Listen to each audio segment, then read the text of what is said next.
The new problem that we are going to start to discuss is one of the very favorite problems of a lot of companies. In fact, a lot of different variations of this similar problem you will see. For example, one of the good variations of this problem is the top K heavy hitter problem that has been already discussed altogether. This is kind of like going to be a bit more deeper dive into uh, the general side of a problem. The problem name is Ad Click Aggregator. Ad Click Aggregator. Now, Ad Click Aggregator, because people are able to visualize it easily, is one of the very frequently asked problem. But in real life, if you ask me, the maximum number of systems that I have worked with has been around Ad Click, like this similar concept or this similar type of a problem, right? And a lot of backend systems actually are directly inspired by this problem statement.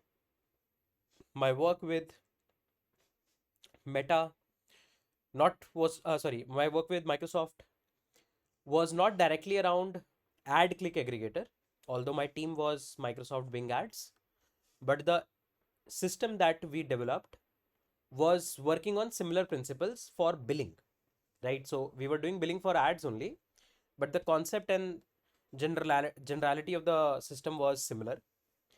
In Google as well, we had like I had some interactions with similar type of asynchronous processing system. In Meta also, I have some experience around that, and so on. So this is one of those systems that I have also seen very closely. As I said, the generality of the system I've seen very closely, and a lot of actual realized systems are actually built on top of it.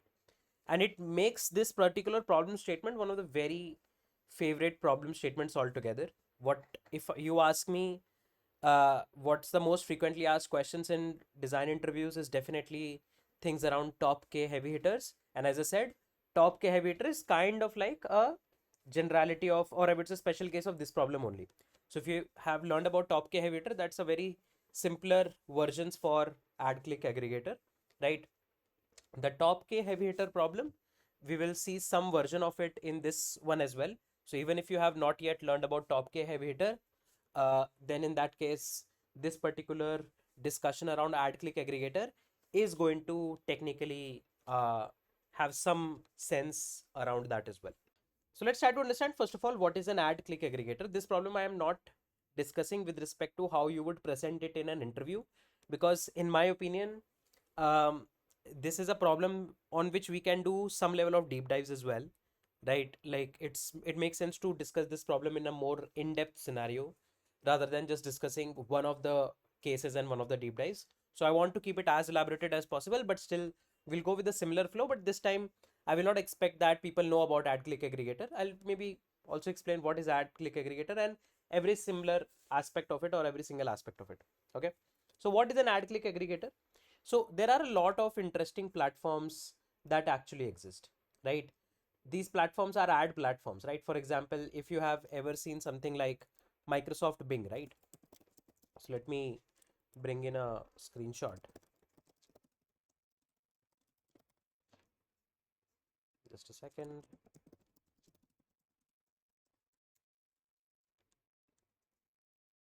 So you might have seen something very similar to this sort of. Okay. This is technically a screenshot for Microsoft Bing, right? You might have seen uh, something like this for Microsoft Bing, right? Similarly, you will see similar type of stuff for Google Ads as well. For example, if I, let's say, let's do one thing. Now, let's say, for example, if I search for something like on Google, if I go to google.com, right? And let's say if I search for Nike shoes, right? Then what this page that we are able to see is kind of like the ads page for Google Ads, right? If you see sponsored products, that's technically coming because of Google Ads. If I, let's say, go to Bing, Microsoft Bing. This is the home page of Microsoft Bing. The best part about Microsoft Bing is that on the home page of Microsoft Bing only you see a lot of ads. Everything is an ad here. Like if you see, this is an ad. This is sponsored, right? This is an ad. Even inside this news article part, if we will go further, we should definitely see one of these ads as well, right? One of these will be yeah, this one. For example, if you see, this is a sponsored ad from Jira. So this whole page is an ad page, but again, that doesn't concern us much. So what I want to actually put here is, there are a lot of these ads platform, right? There are a lot of these kind of like ads platform altogether. Okay. On these ad platforms, whenever any particular user actually, let's say, clicks on an ad, right? So let's say a user clicks on an ad. Whenever the user actually clicks on an ad, then there is some revenue that is going to be technically generated, right? For companies like Microsoft and Google who are actually putting these ads in place, right? Because that's how they earn money. They display ads whenever people actually engage with the ads. That's how they actually earn money. So in platform, and there are a lot of ads platform, right? For example, even if you go with simple UPI based applications as well, right? If you don't know about UPI, UPI is a payment infrastructure that is developed in India, and there are a lot of companies that work on top of UPI. So a lot of UPI applications are actually there, which actually shows a lot of ads, right? So moral of the story is that in mobile apps also you will see a lot of ads actually coming up actually, right? So let me maybe put a screenshot here so that you can understand the scale of the problem, right? For example, you can see this is the home screen of one of the very famous UPI application. This is nothing but an ad. This one, book your break flat 20%, this is technically an ad, right? And so on. I can give you n number of examples. Like Amazon Prime has ads, so that means streaming platforms has got ads, search engines has got ads. Ads is everywhere. So when you have ads and when you actually show ads, then your advertisers want to actually track the performance of their ads. So advertisers would like to track the performance of the ads. And then the ad company, like for example Microsoft, Google, also need to track the ad performance for billing, right? For example, the amount of billing that they have to do, everything for every this kind of like purpose, right? You need to actually know how much interaction has been done on ads, right? So moral of the story is that it's very important to know interactions on ads, right? It's also important that now it's not just about the ad, wherever the ad was placed, how it was performing, so that you can show recommendations also. A lot of things are going to be there, will be a lot of machine learning algorithms that are going to be trained on this kind of like a data and so on. So we need to actually track these ad clicks. Now interestingly, on platforms like Google, platforms like Bing, platforms like Amazon, the ads actually get a lot of engagement. There is a reason these companies are so big, that these ads actually get humongous amount of interaction altogether, right? And if you see in general any ads platform, so this was kind of like the days one of my orientation at Microsoft, that they taught us one simple thing, that in any particular, I would say, ads platform, there are three sides, three main stakeholders for any particular ads platform altogether, right? Who are the three stakeholders? One is the advertiser, right? One is technically your advertiser, right? One is the platforms like ad platform, like like Google, Microsoft, right? And then there is the supply side, like the users who are actually shown the ads. This is kind of like the triangle on which the complete ad ecosystem works. And if you see this triangle, you will realize that this complete everything inside this triangle is technically dependent on data. So what data we are actually tracking for? We are for now just tracking a very simple data. In actual systems, there will be a lot of more complexities that will be introduced that we need to technically track. So for now, we are just tracking ad clicks, that how much clicks are actually we are getting on an ad, right? So that's the system that we want to build. That's the system that we want to build. Okay. We want to design a system. So the problem statement is design a platform which can track and aggregate the ad clicks coming on different ads on a very high scale.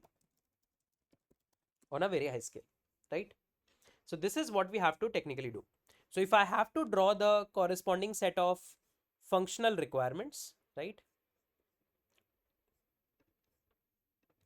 If let's say if I have to put all the functional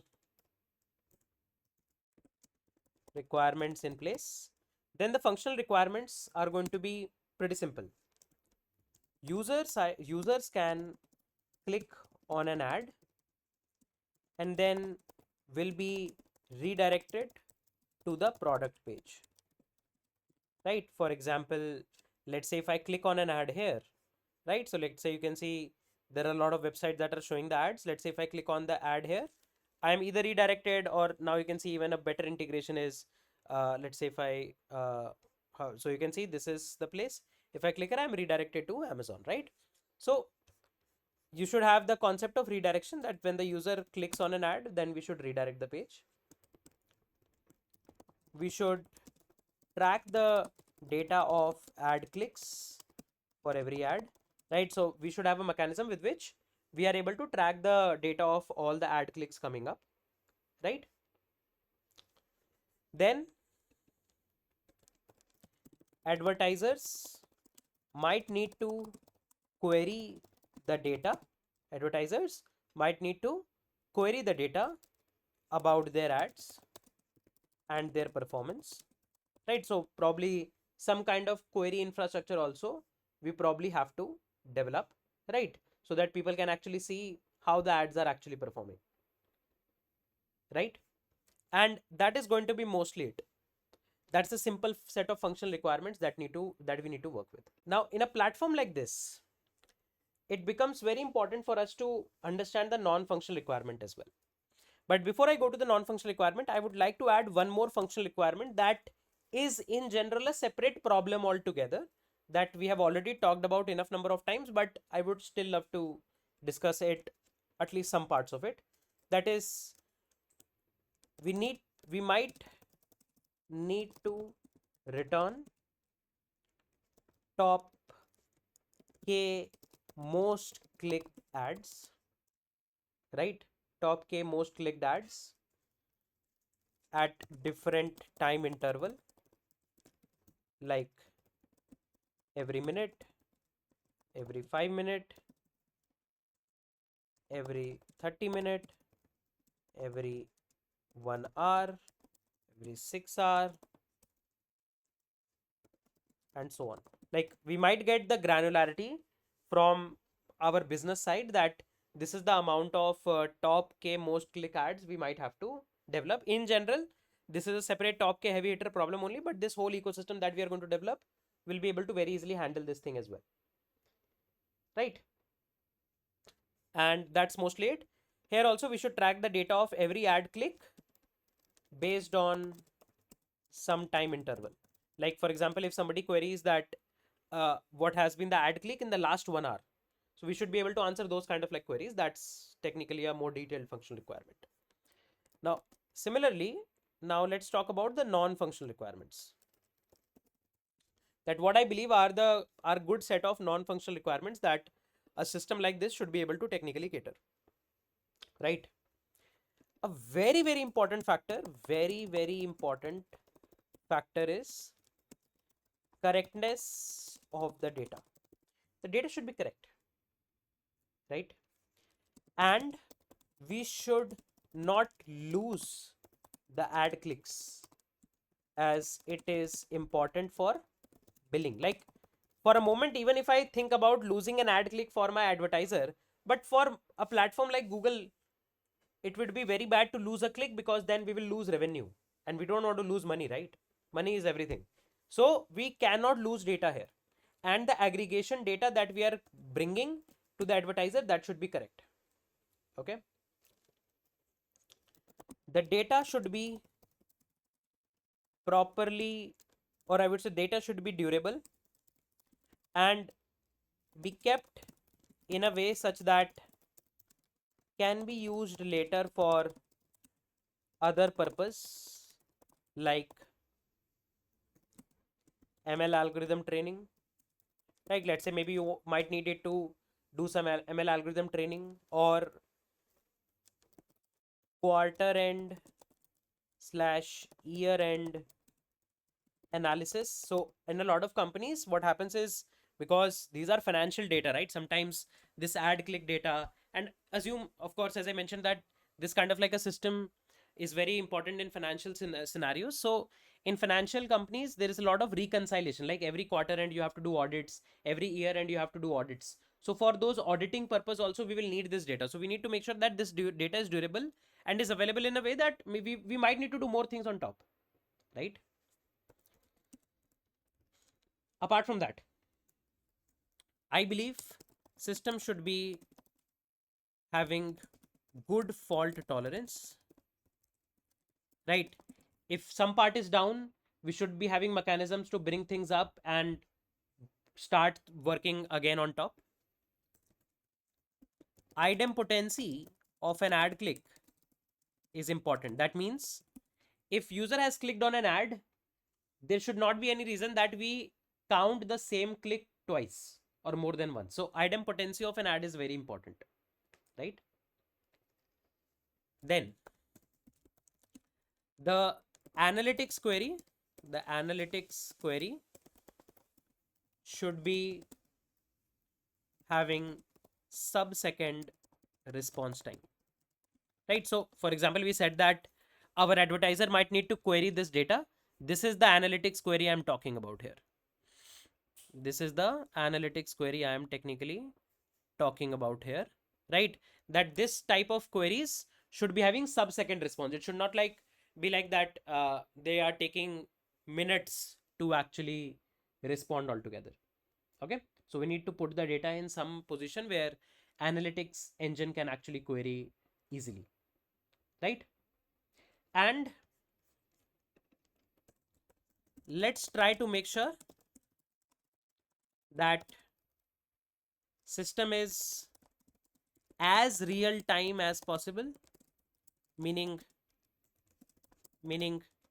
advertisers should be able to see the data as soon as we can show them, right? Like we should try to make sure that we should show the data to our advertiser like as fast as possible, like something, right?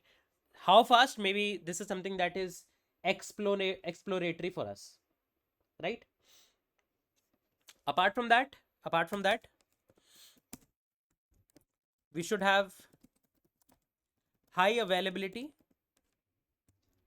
for ad click collection, right? So the when we are doing the ad click, it should not be like users are clicking the ad but we are not recording their ads. That should be a problematic scenario. So the ad click collection part should be highly available and high consistency for aggregation and analytics query. Like it should not be like if two admins of the same advertiser are querying the data, both of them are seeing different data. That should not be the case. So if somebody is aggregating and seeing the data, they should see the same data. So the analytics engine part and the aggregation part should be high consistency. The click collection part should be high availability. Now, as I said, can you see the trade-off? Maybe the analytics query, maybe we can design a system and we can say that maybe there can be a case that we do not have immediately the last 5 minutes of data. That's okay. But if two people are actually querying the data, they should see the same data. That's what high consistency here means. For high availability means that maybe our advertisers are not able to see the latest ad click data, but it should not be like we are losing the ad clicks. We cannot lose the ad clicks. That's important, right? Now, in order to understand the scale of the system, this is one of those systems for which I believe some back of the envelope calculations is important in the initial stage only. Back of the envelope calculation. Let's try to understand what scale we are dealing with. So I am assuming, let's again, you can check the numbers online also, but we can assume that for our ad platform like Google and Microsoft Bing, we have, let's say, 1 billion daily active users. And you can actually check this data also on Gemini.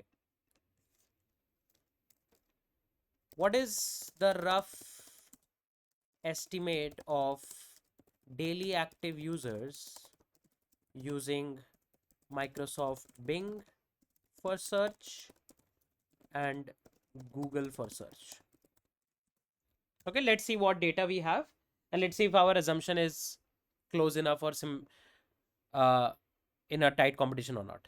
You can see we are not too far. Google search is having 5 billion daily active users.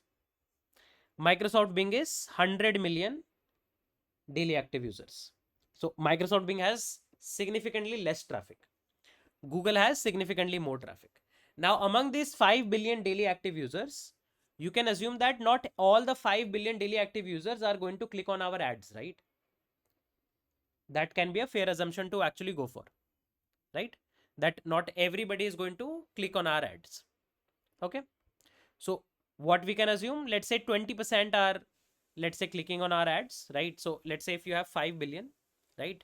So among those 5 billion, let's say 1/5 of the users are going to click on some advertisement kind of like a thing, right? So that's 20%. So if you take actual Google scale, so Google search has around 5 billion daily active users, and Microsoft Bing has 100 million plus daily active users. Among these daily active users, not all daily click on some ads, because people are aware, people have ad blockers, etc. So we can assume that not everybody is going to click on some ads. Let's say 20% of the DAU will click on at least one ad in a day, right? So if we take 20% of 5 billion, that's going to be what? 1 billion, right? So 1 billion means 1 billion total ad click count in a day. So in total, we are going to get 1 billion ad click count. So we can calculate the QPS. What will be the QPS? So 1 billion is 10 raised to the power 9. In one day, you have 86,400 seconds. That's around 10 raised to the power 5 seconds. So in short, you are going to get 10 raised to the power 4 ad clicks per second. In a nutshell, you have 10K ad clicks per second. So that's a fair number to actually start with. And let's assume that there is a sale time like Black Friday and all. So people searches and the ad clicks maybe increase also. So peak load, right? Let's assume that you have peak load. Generally, in most of the problem, I just assume peak load as 5x. So 5x of 10,000 ad clicks will be 50,000 ad clicks per second, right? Now, for any ad click kind of like a data, from our browser, from this browser, we need to send some ad click data, right? That what data is actually flowing through the system. Okay. So we need to technically understand, and we need to technically figure out what kind of a data we are going to actually put in, because it looks like there can be a lot of data coming up, and some part of back of the envelope calculation we might have to do later based on how much data we are actually storing and maybe replicating and doing XYZ. But let's try to at least understand that what will be the ad click data that we are going to make it flow through. right, from our system, what we are going to actually flow. So add click data from the browser is going to be something like this. So every ad is going to, of course, have a unique ad ID, no problem. Let's say we have the timestamp, right? So of course, this timestamp we do not need to take from the browser. This timestamp will be from our server side. This is just a payload that is flowing through our system. So that's why I'm added timestamp. But of course, this timestamp will not be coming from the browser, right? Won't be coming from the browser. Okay. So we have timestamp. Apart from timestamp, you can have some more data. For example, let's say user ID, some user ID, or you can say some user signature. For example, sometimes you have not logged in and so you do not have a user ID, right? So maybe some kind of like a browser information you can use as a user signature, that okay, this particular browser is one user. Somehow you can maybe somehow figure that out. So I am just keeping one parameter altogether, and maybe a couple of more metadata altogether, couple of more things around the metadata altogether. This is the data that we are going to make flow from our system eventually, right? So let's keep that thing in mind. And with that, I believe our back of the envelope calculation and a sample data view is technically ready for us to explore. Now we might need some APIs in order to make sure that all of the functional requirements are ready. So let's explore those APIs that we might need to technically expose. Okay. So APIs to be exposed. Okay.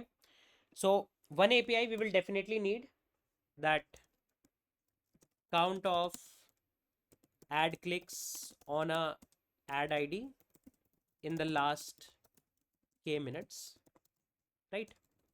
One API we will need around, let's say, the top k one, that is top k ads in the last k minutes, right? Something like this. And maybe some more analytical queries that you might have to, let's say, register.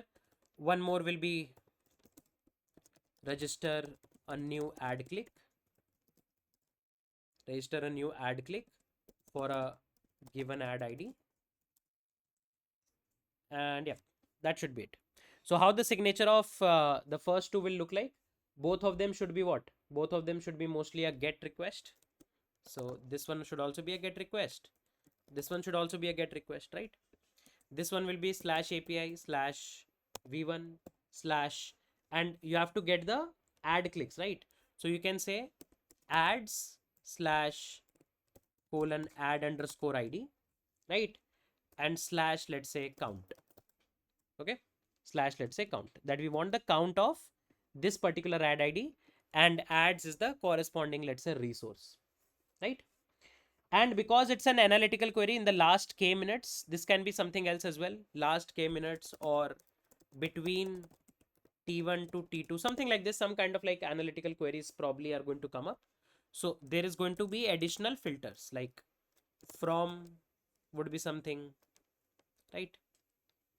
Sorry, question mark, from some timestamp and to some timestamp, right? And maybe some other filters you might want to share, like page count, like the count of records to bring in, right? So page size is equals to, let's say, 10, only 10 records you might need to bring in, and so on. So some kind of like analytical API probably we have to explore.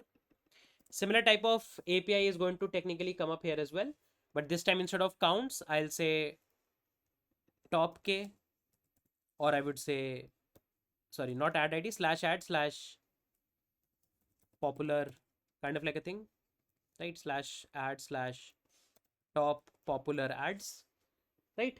And you have to also tell that in how many, like you have to give a count of n, right? So maybe you can say count is equals to k, that you want k top popular ads, right? You want k top popular ads, and again you need to probably give a timestamp like last m minutes or last n minutes. So again, from and to, something like this, right? So this kind of like a data probably we might have to give. Then register a new ad is going to be a post request to slash API slash v1 slash ads right? And in the payload, you will send this kind of like a payload. This will be your request body.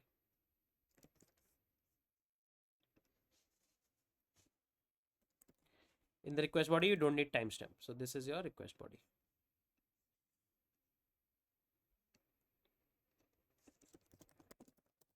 As simple as that. So these are some set of APIs that I believe for our initial discussion should be like bare minimum to at least start with. Now let's try to actually understand a basic system which will be able to help us get the data running, right? So of course, there is going to be our users on the browser, right? So we are going to have users browser, right? From our users browser, we are going to get the ad click data, right? Whenever people are going to, let's say, click on it, then they are going to be received on our system. So the first and the foremost thing, of course, there is going to be a dedicated API gateway.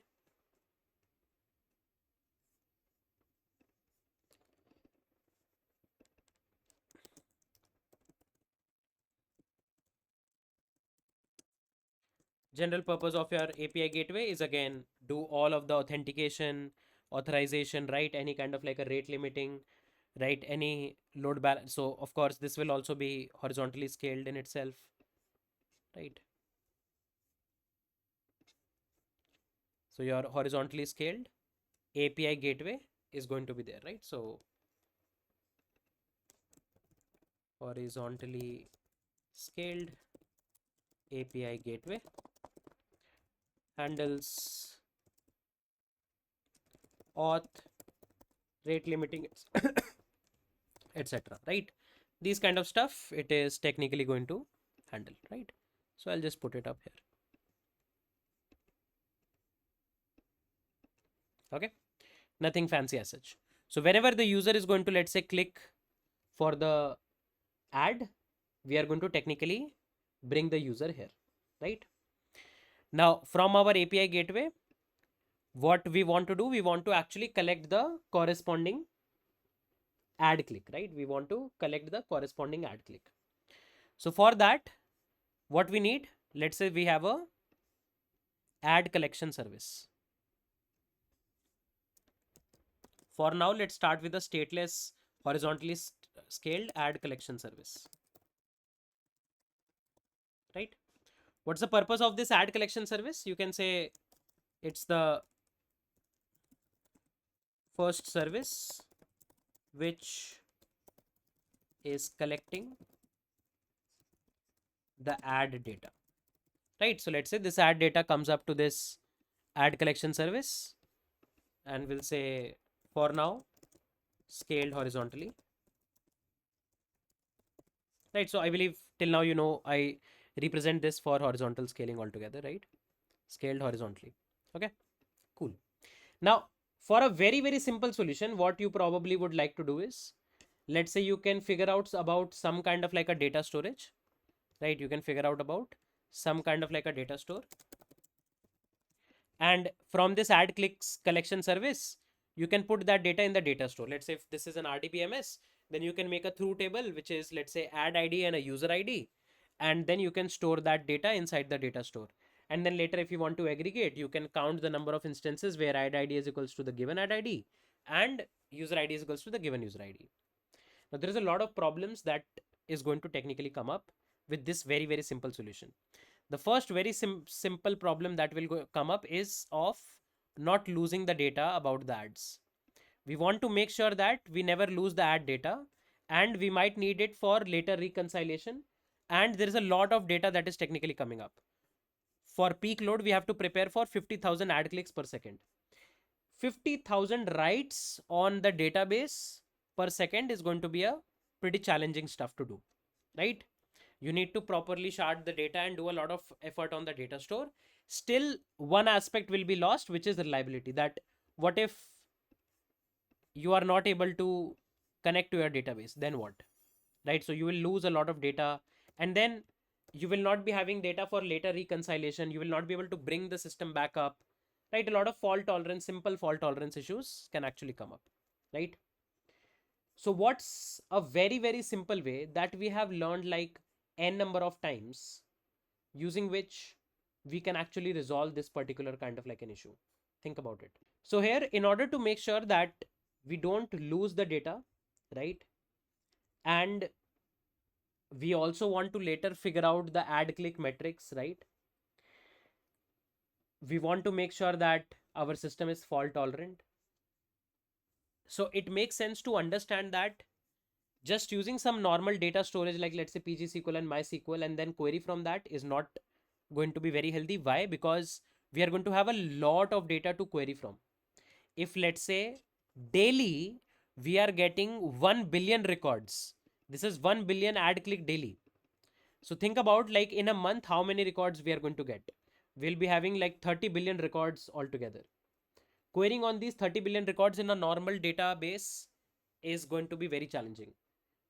And you might have to shard it a lot. You might have to do a lot of indexing, unnecessary caching, which can increase your overload at every point of time, right? So, and apart from that, if you see the queries, we might have to query the data from one time range to another time range. Then there is another type of a query around top K, like what is the top K most click ads. Your normal data storage, like MySQL, PG/SQL, Mongo, they are not optimized for these kind of like queries, right? So what would be a good way? What we can definitely see from here is that there is a lot of writes that are coming up. 10,000 QPS, all for ad clicks, are going to be done for the write. So it's definitely a write heavy system altogether. So one thing that you can think about is, how about instead of a normal data storage, we try to pick up a data store which is write optimized, like Cassandra. Definitely you can start with Cassandra, that you try to dump your data inside Cassandra, right? Which is kind of like your write heavy system.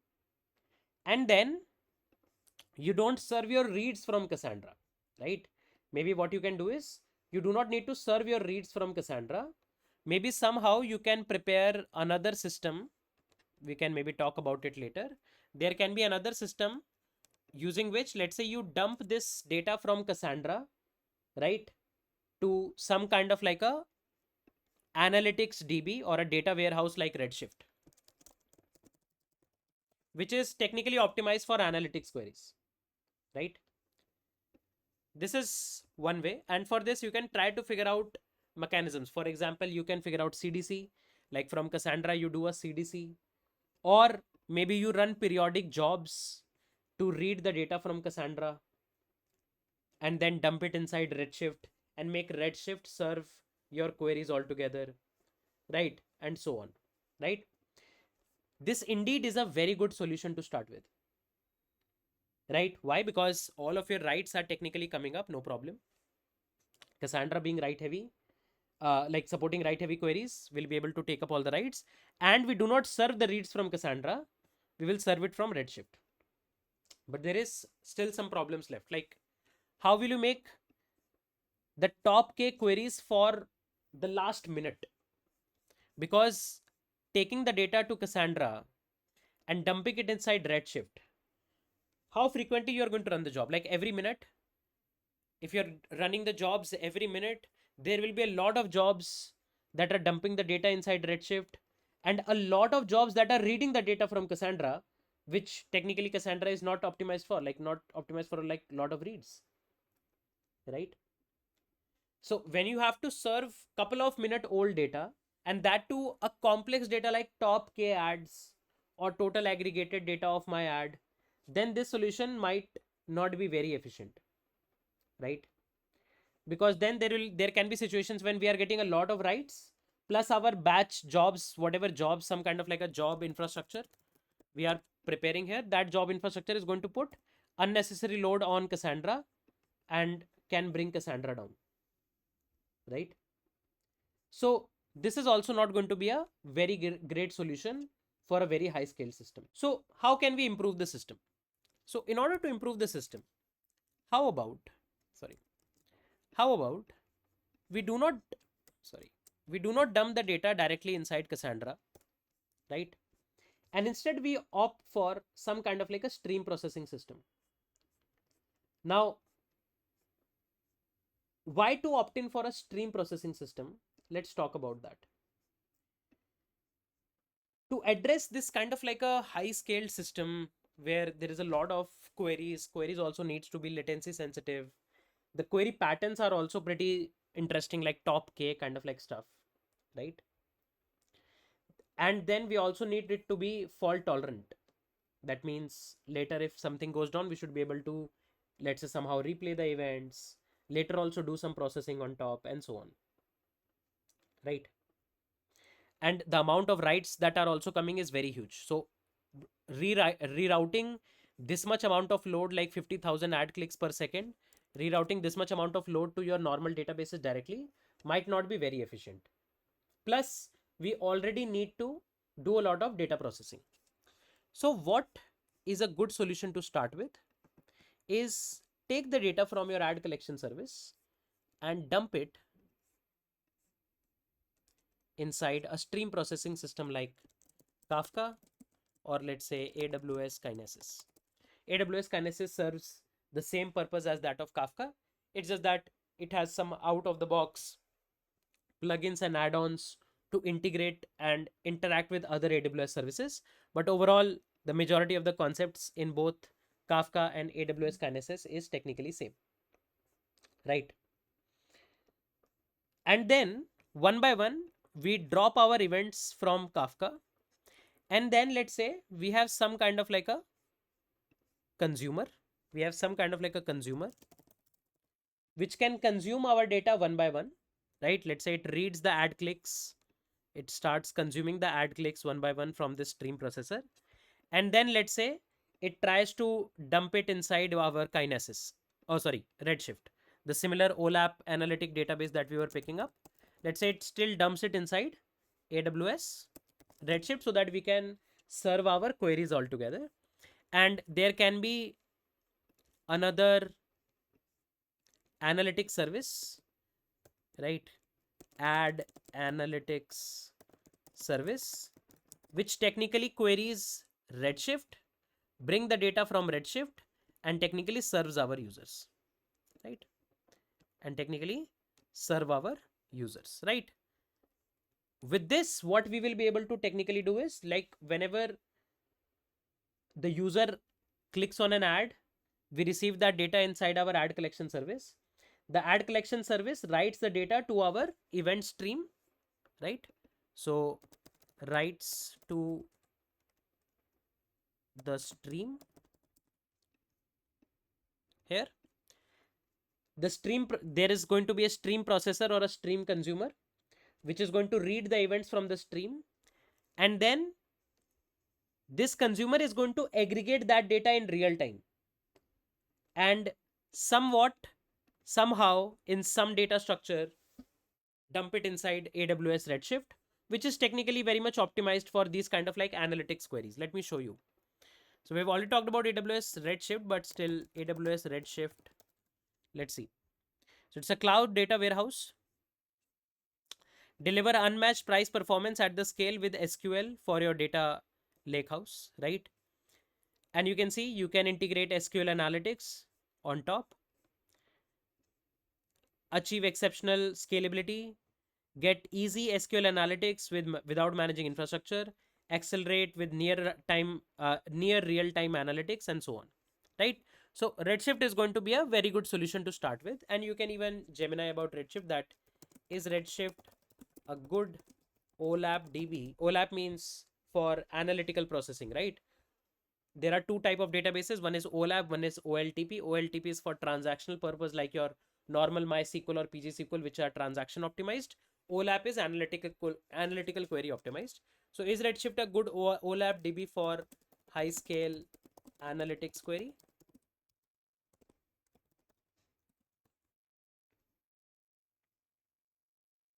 Let's see what Gemini has to say. It remains a top tier contender for high scale OLAP through its goodness, depends heavily on specific engineering culture and infrastructure, right? And you can again read more about it. So you can see it's kind of like a very good system to actually start with. There are some couple of interesting factors that you have to keep in mind. For sub-second slash real-time requirements, if you need millisecond responses for user dashboard, an OLAP tool like ClickHouse or Apache Pinot is better. Redshift is good for seconds to minutes engine. So now you can see that for queries where you have to actually serve things on the scale of millisecond responses, then Redshift might not be the best case scenario to go with. But at least to start, like for a few seconds, if you are able to go with, maybe we can dump it in inside AWS Redshift. There is another uh, storage called as ClickHouse. So ClickHouse data warehouse, right? Which is considered even more optimized for sub-second latency, but we can come back to ClickHouse later. For now, at least to get started for a few second kind of like analytical query, we can start with AWS Redshift. This system is able to at least make the basic data flow end to end, but there are a lot of more consideration that we still have to do. Now, thing can come to your mind is we are directly writing all of this data to AWS Redshift, but AWS Redshift is not optimized for like getting 50,000 writes per second. So what are we doing here? So technically we do not want to dump all of our writes immediately to Redshift. This consumer that we are using here should be aggregating the data for us and writing aggregated data to our AWS Redshift. That's what we want to do. We do not want to just get a ad click, take it in the consumer, dump it in Redshift. No. So this consumer is going to play a very important role for us.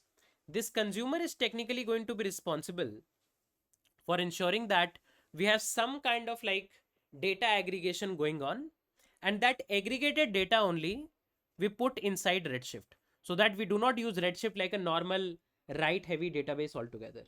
That is kind of like the first requirement that we have to fulfill. Now, how we are aggregating the data, this is going to be very, very crucial here. Why? Because if you see, we have to answer the queries like last ad clicks in the last 10 minutes, top K ads in the last 10 minutes, and so on. So how this consumer is aggregating the data and working on this stream of ad clicks is going to become a very challenging task for us, and is going to become a point where we need to have a good amount of discussion. So now the problem here in our consumer is that this consumer needs to do a lot of things. First, it needs to take the data, somehow aggregate the data, dump it inside Redshift. How can we make sure this consumer is fault tolerant? Right? How do we know that, let's say if this consumer aggregated the data and then consumer goes down, we don't lose that data. When it comes back up, how does it know that where it actually left? So if you're, let's say, using Kafka, then already there was some data that was already aggregated. Are you going to re-aggregate that? There needs to be a lot of context that need to flow around, which we might be missing. So in general, for stream consumers, right, when you have to do a lot of complex processing, this stream consumer cannot be just like your normal piece of code where you are writing everything manually and probably you lose a lot of corner cases. This stream processor needs to be of a very specific type, right? And one of the pioneers in stream processing is Apache Flink. Okay, let's try to understand, spend some time and try to understand what is Apache Flink and how exactly it helps us. So you can say that Apache Flink is kind of like a engine which can actually consume data and dump the data from your Kafka streams, but in a more sophisticated, smart, and can handle a lot of more complexities altogether. Right. So let's get a quick read about what is Apache Flink. Like just a quick definition so that you can get a kind of like a formal definition for it. It's an open source stream processing and batch processing framework. So you can say that on Kafka, you are collecting the streams, right? And then if you have to process the streams in kind of like a smart way, then Flink would be a very smart choice to process the stream altogether, right? And you can see Flink is built on the philosophy that everything is a stream. Whether it's a click on a website, a sensor reading a credit card transaction, Flink handles it using 3 core pillars. Event driven architecture, like it responds to event in real time. Exactly one semantics, it guarantees that even if a system crashes, every piece of data is processed exactly once, no duplicates. Flink remembers the information across time. If you want to know how many times this user has logged in today, Flink stores the state in memory for lightning fast access.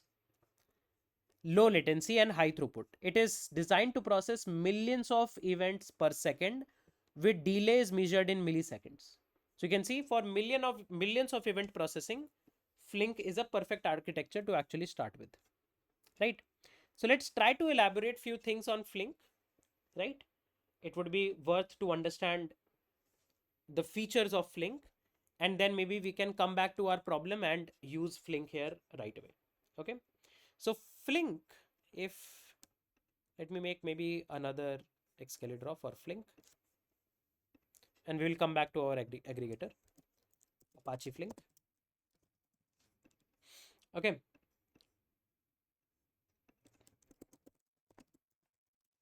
So you can say Flink is a stream processor.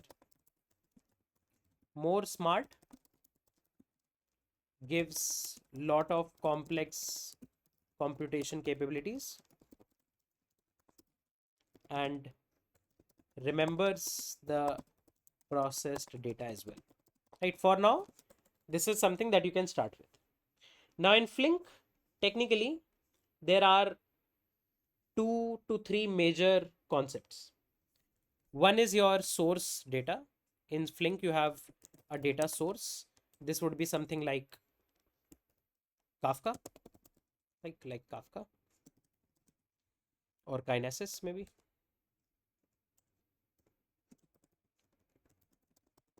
Right.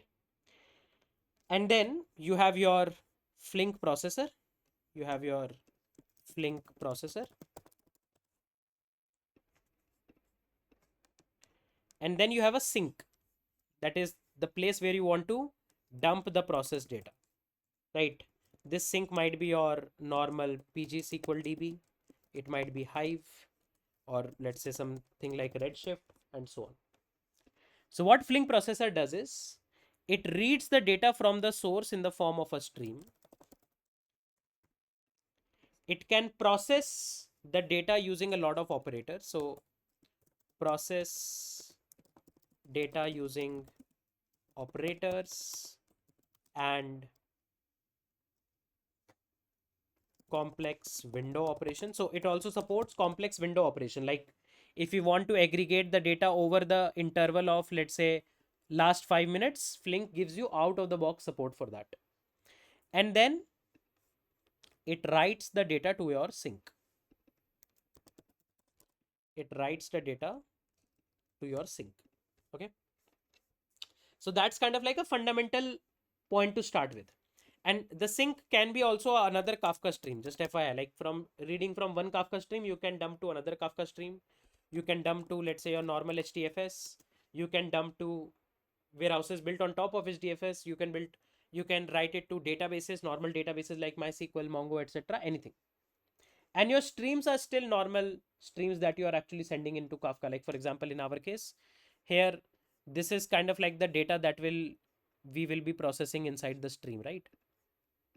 This is the data to be processed inside the corresponding stream. Okay. So that is going to be your normal stream that you are going to go with. Now inside Flink processor, you have a lot of operators available. So we have complex operators like filter, right? Filter means if you are consuming a stream of data and you want to check it on a condition and remove if the condition is not fulfilled, then filter operator is there. You have your operations around map and reduce, the two very fundamental operations in big data processing. Map means you go to each and every individual element like you go to every element individually to do the transformation. Reduce is you combine elements together, right? And then interestingly, it has operators around window. That means in a window of time, like in a window of 1 minute, 5 minutes, you can group elements together and so on. Like there are a lot of operators available on Flink. For example, just to query, what are the operators available on Flink? Right, just to see and get a fair idea about what Flink has to offer. So you can see there is map, processes one element and produces exactly one element. Flat map processes one element and produces 0, 1 or more elements, commonly used for tokenizing strings. Filter, then there is some distribution logic like key by. It can logically partition a stream into disjoint partition based on a key. So you can give it a key and it will automatically distribute the data based on that key. For example, let's say you give it an ad ID, right? You give it an ad ID and you want to only aggregate the count of a particular ad ID. So you can do a key by on the ad ID. You can do a key by on the ad ID and then reduce it to a single count altogether, right? Then you have windowing operations, group data within a stream into bucket based on time, and so on. So you can see it provides a lot of interesting operators that can be actually used. So let's use Gemini. Let's actually use Gemini to get some queries up and running. Okay, so I'll use the pro mode this time and I'll ask it to just write some basic sample Java query operations for us. Okay, so write a Flink function in Java which consumes a stream of let's put in this particular data, right? This, and then stores the output in Parquet files. I believe everybody remember Parquet files. Parquet files are columnar storages, right? And we already know that for analytical queries, columnar storages are kind of like well optimized. So let's say for now we want to dump the data into Parquet files. So then stores the data in Parquet files in a way such that it aggregates the count of ad clicks by the ad ID.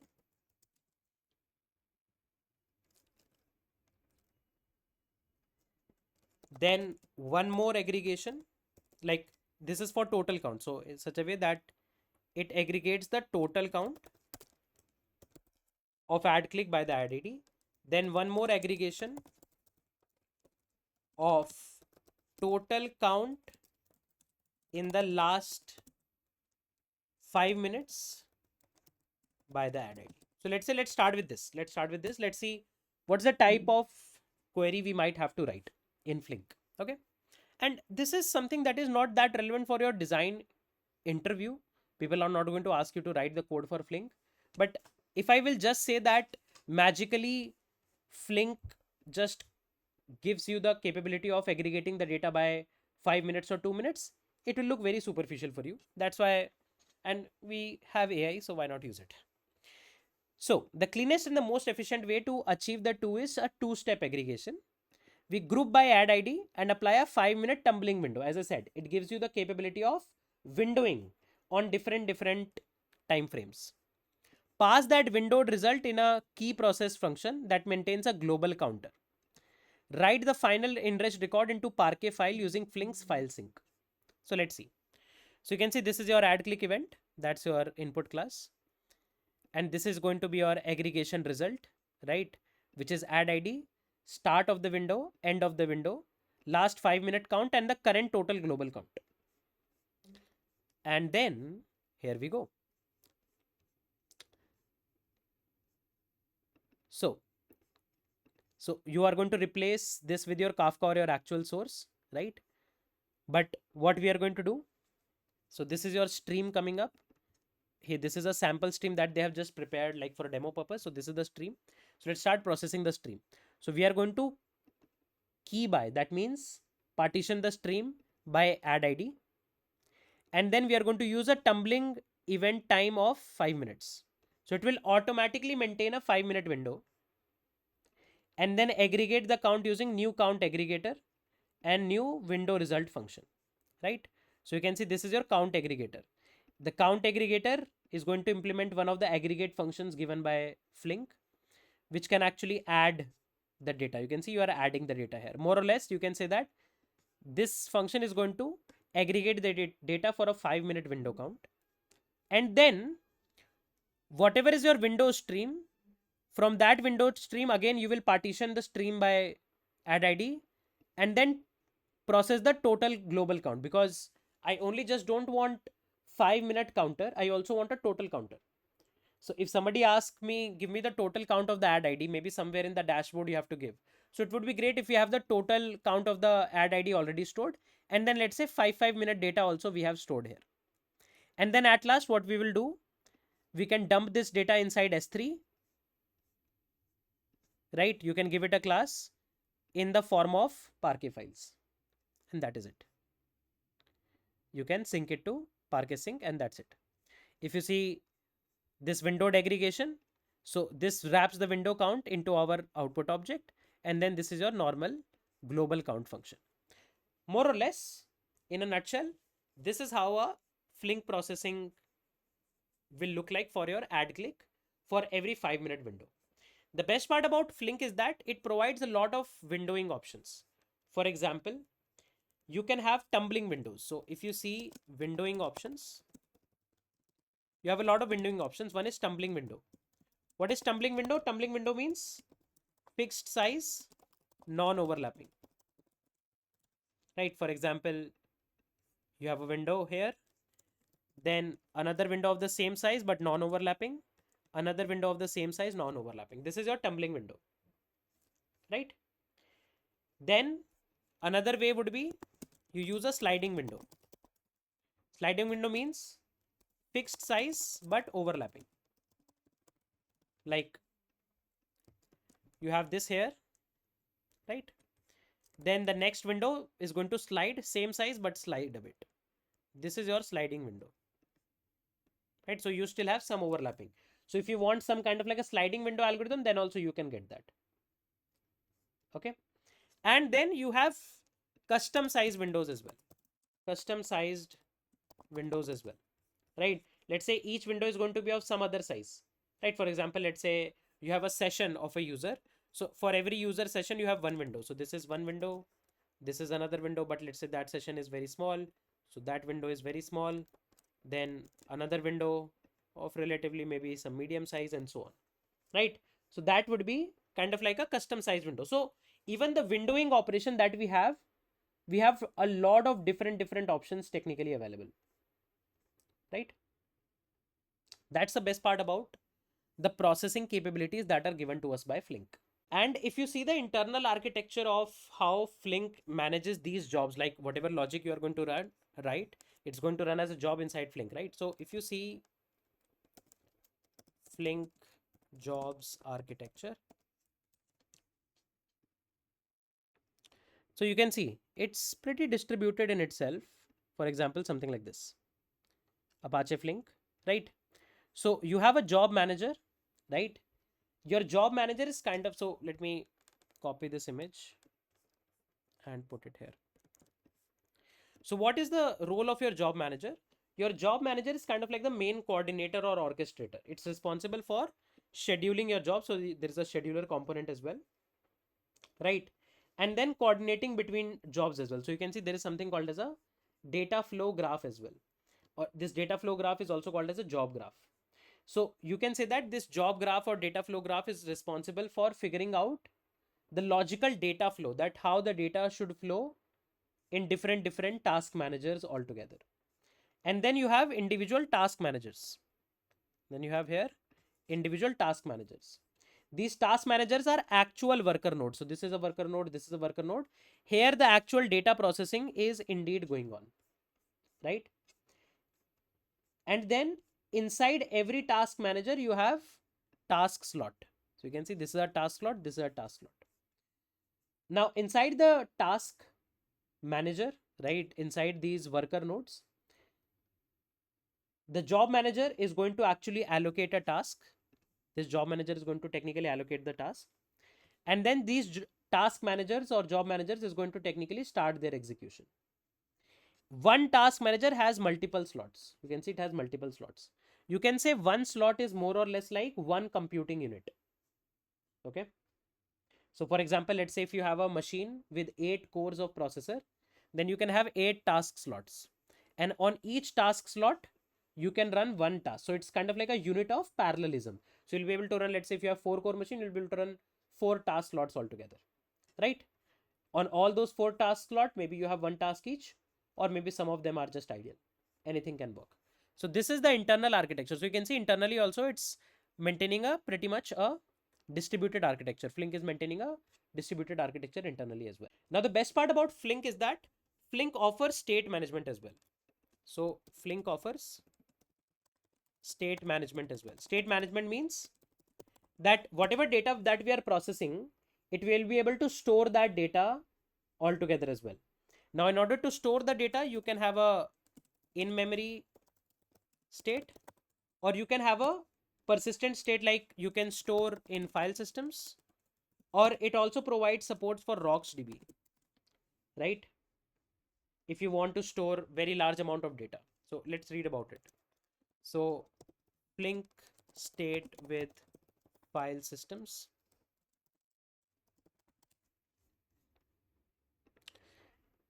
So you can see Apache Flink uses file system to consume and persistently store data, both for results of application and fault tolerance and recovery. These are some of the most popular file systems, including local, Hadoop compatible, S3 compatible, Azure Blob Storage as well. The file system used for a particular file is determined by the URI scheme. So you can see you have capability of storing the data locally as well, and it supports like file formats for one of the best cloud providers as well. Or you can get the support for RocksDB also with RocksDB. So you can see using RocksDB as a state backend in Apache Flink. So if you do not want to just store directly into files, you can see RocksDB as a distributed database that needs to run on a cluster, right? And the best understand state backends in Flink, it is important to distinguish between in-flight state and state snapshot. In-flight state, also known as working state, is the state of a Flink is the state a Flink job is working on. It is always stored locally in memory and can be lost when job fail without impacting job recoverability. So when the job is running and has not completed, then at that point of time the data is still in memory. State snapshot, which is also called as checkpoints, are the data which is stored in the remote durable storage. So what Flink does is Flink creates something called as checkpoints. Whenever Flink has created a checkpoint, then you can be sure that up till that particular checkpoint, everything has been stored in a remote durable storage, something like S3, right? The appropriate state backend for our production deployment depends on scalability, throughput, and latency requirement. So the default state storage is your in-memory storage, and you can actually change that. For example, when to use RocksDB state backend. Flink has two other inbuilt state backends. One is memory state backend, one is file system state backend that I just told you, and one is RocksDB state backend. These two are both heap based, as in-flight state is stored in the JVM heap. For the moment being, let's ignore memory state backend, as it's only intended for local development and debugging and not for production use. So what Flink does is, when Flink job is processing the data, till the time the data is still getting processed, it can either store the data in memory, or it can store it in file, or it can store it in RocksDB. Generally, the in-memory solution is not good for production because you can easily lose the data. Once the data has been processed, Flink creates something called as a checkpoint. With that checkpoint, Flink can actually dump this data into durable storages like S3 or Azure Blob Storage, etc. With RocksDB state backend, so this is called as state backend. Like these are called as state backend, right? With RocksDB state backend, in-flight state is first written into a off heap / native memory, then flushed to local disk when configured threshold is reached. This means RocksDB state backend can support state larger than the total heap capacity. The amount of state that you can store in the state backend is only limited by the amount of disk space available. Moral of the story, you can use the RocksDB based storage to actually use the local disk of the worker or task manager node and then dump the data inside RocksDB instead of just maintaining it in your JVM heap, right? So let me summarize all of this. So just in case this question is coming to your mind, how Flink dumps state backend data in RocksDB. And just in case if you have never heard about RocksDB, so you can see it's a persistent key value store only, right? A lot of systems are built on top of RocksDB. For example, ZippyDB. ZippyDB is based on internally RocksDB. I've already uploaded a section on ZippyDB already, so you must be already aware about that. Let's quickly check how Flink's dump just for easier understanding. So you can see serialization, RocksDB is native C++. It only understands byte arrays. So Flink serializes all state object into bytes using type serializers, right? And then it uses mem tables. Mem table means the LSM storages that we have, right? We have already learned about mem tables. And then SST files, that is sorted string table files. Once the mem tables are filled, RockDB flushes the data into this. So internally, again, it's using what? It's using LSM trees. So this, and because we have to dump it in inside RocksDB, we can just directly call this LSM tree based mechanism in order to dump our state backend inside RocksDB, right? Now there is a concept called as checkpointing. Now this checkpointing is very important because Flink is managing the state and let's say managing the state in a persistent way. We cannot just rely on this state. State is awesome when we want to recover from failure, right? But we do not want a lot of data to be stored inside just the worker nodes, because then there will be a lot of data just stored here and it will become very heavy. That's what checkpointing in Flink is. So what Flink does is it actually creates a snapshot that whatever data has been processed up till a particular time, it snapshots that into a persistent storage. So let's read about it. What is Flink checkpointing?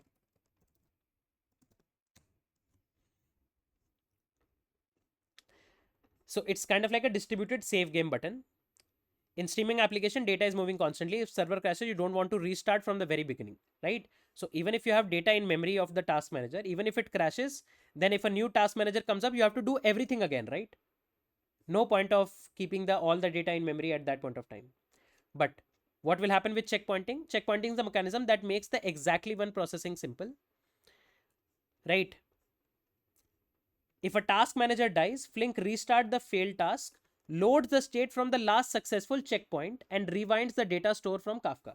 So let's say if you have already processed the data up till 10 a.m. in the morning, you had the data from 10 a.m. to 10:05 inside the task manager and the task manager crashed. Somehow the data, let's say, got deleted. So Flink doesn't need to reprocess the data of the whole day from 12 midnight to 10:05.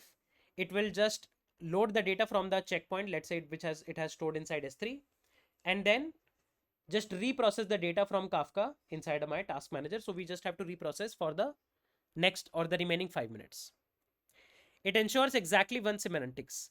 Even if a record was partially processed before crash, Flink resets the states and it looks like the crash never happened. Like if the last 5 minutes were not properly processed and we crashed, then it's going to reprocess everything from scratch as if nothing was ever processed altogether. Checkpoints are naturally throttled by the speed of your data. If your system is overwhelmed, barriers move slower, preventing the checkpoint system for overloading the storage. So Flink is smart enough. If there is a lot of load, then it can delay the checkpointing process so that it doesn't put any extra pressure on our system altogether. In a nutshell, Flink also provides snapshotting mechanisms using which you do not have to reprocess the data in case of failures, right? That's the best part about Flink in my opinion. Now there is one more concept that Flink actually possesses called as watermarks. Watermarks in Flink. So what is watermark? Let's try to understand. So sometimes what can happen is your events can arrive late, maybe because of network delays, source system was delayed, or something like that. Okay. That can actually cause problems in your stream processing. So what watermarks are? Watermarks is kind of like a timestamp that flows through the system. And using watermark, you can say that all the events with timestamp before this particular watermark has arrived. So you can say that watermark is a special event that tells that everything before a particular timestamp has arrived now. Okay. So let's read about it. So explain watermark in Flink. Right. So it's nowadays very easy to just get some direct definitions using Gemini or any GPT. So you can see time is a messy concept. Because of network delays or out of order events, data rarely arrives in the exact order. Watermarks are Flink's solution to this chaos. Watermarks is essentially a moving deadline that tells Flink, I am reasonably sure that no more events with a timestamp earlier than this will arrive. So for example, if you get a watermark for 10 a.m., your Flink system will be sure that now nothing before 10 a.m. is going to come up. When the action actually happens. For example, a user clicked a button at 10:01, right? When the Flink server actually sees the data, let's say the click arrived at 10:05. So there is a kind of like a 4-second kind of like a delay, right? If you're calculating hourly totals, you want 10:01 click to count towards 10, even if it arrives late. So what it says is that if a click is coming at 10 a.m. 1 second, you still want to count it as 10, right? That it actually came at 10 a.m. only. But the problem is it arrived late in your system. But how long the Flink should wait before giving up that window? So it's kind of like you want to close a particular window, right? And you want that even if something comes at 10:01, it should be considered in the window of 10. But if it is coming late, then how long the Flink should wait for? That's where watermarks comes into the picture. A watermark is kind of like a metadata record. When an operator receives watermark with timestamp t, it assumes that all the data older than t has already arrived. So an event arrives with timestamp 10:10. Flink generates a watermark for 10:07. The watermark tells that we have already seen everything up till 10:07. Now no more data before 10:07 will come. You can close up to the window of 10:07, right? What happens if a record of 10:05 arrives after the watermark? This is called as late data. So Flink is going to say that, oh, I already saw the watermark of 10:07. That means I have already closed my window up till 10:07. Now if a data comes for 10:05, we mark this as a late data and we have three mechanisms to handle. One, drop it. We ignore it. Like, I don't want to care about this element anymore. You are late. Or you can tell kind of like just keep an extra buffer of let's say 5 more minutes to aggregate any missing data.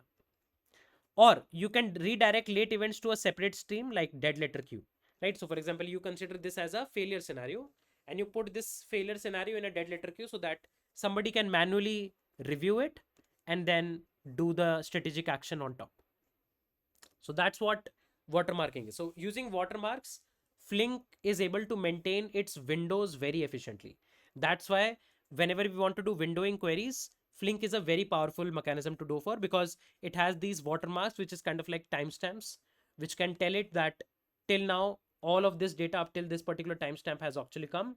Now we can actually move ahead. So now we know the capabilities of Flink. And with Apache Flink, we will be able to kind of like read the data in the window of let's say 5 minutes. What I believe is you can try to figure out a sweet spot. A lot of people think that okay, we will maintain window of 5 minutes also and we will maintain window of 1 hour also. That is technically not a lot of time required. Just think about it. Let's say if you have 5 minute window data, like if you have a data for 5 minutes, then using 60 of such data values, right? Using 60 of such data values, you can technically aggregate this data separately and create a 1 hour window data. And then using 1 hour window data, like 24 such 1 hour window data, you can then aggregate those and get a 24-hour data as well.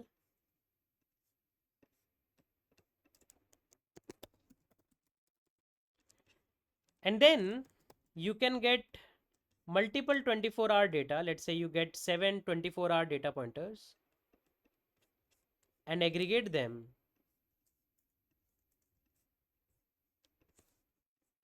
to create a data for a week, aggregated data for a week, 1 week of data, and so on. So moral of the story is that we can have separate processing that we can actually do in order to make sure that instead of separately also maintaining 5-minute data and 1 hour data also, like for example, instead of making Flink write to a 5-minute window separately plus a 1 hour window also, we can just make it, let's say, write to 5-minute window. And once we have the last 5-minute windows of the last hour, then we can run a pipeline, an asynchronous pipeline, which can technically aggregate the data to a 1 hour data. So this is kind of like an architecture which we used to have in Microsoft also. Similar architecture we work with Meta as well, that sometimes, let's say for example, if I consider the case of Microsoft, in Microsoft there was a lot of data that we were getting hourly.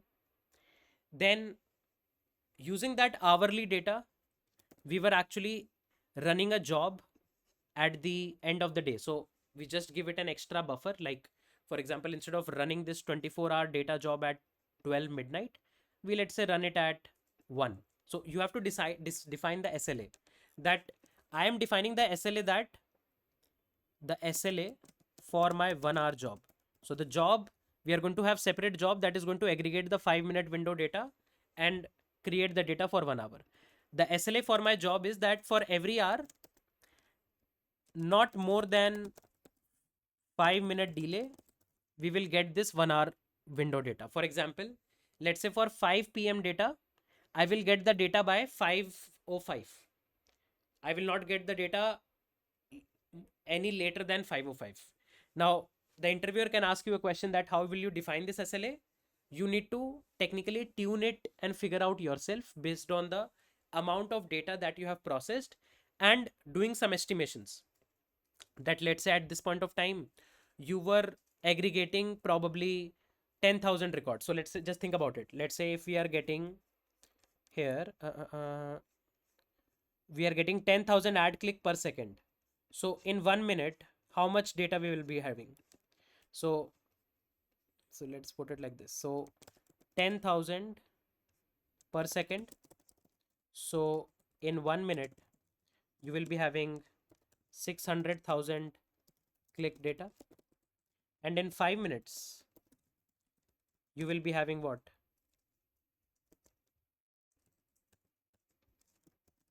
3,000K click data, right? So this is, and let's say if every click data that you are having is around a few kilobytes, like maybe 0.5 kilobytes or something, right? So this is going to be what? So if one data is 0.5 kilobytes, for example, right? So in that case, this becomes 3 into 10 raised to the power 6, 3 into 10 raised to the power 6 into 0.5, right? Into 0.5. For, let's say, simplicity, I'll just make it 1 kilobyte. For simplicity, let's make it 1 kilobyte. So this is going to be 3 into 10 raised to the power 6 kilobytes. 3 into 10 raised to the power 6 kilobytes. Okay. Now 3 into 10 raised to the power 6 kilobytes is what? 3 into 10 raised to the power 9 bytes. Can I say that? You can actually verify this as well. So 3 into 10 raised to the power 6 kilobytes to bytes. Okay, just to make sure that we are on the right track. So you can see this is going to be 3 into 10 is per 9 bytes, that what I have written. And what is 3 into 10 is per 9 bytes? This is going to be approximately 3 GB, right? So 3 into 10 raised to the power 9 bytes to GB.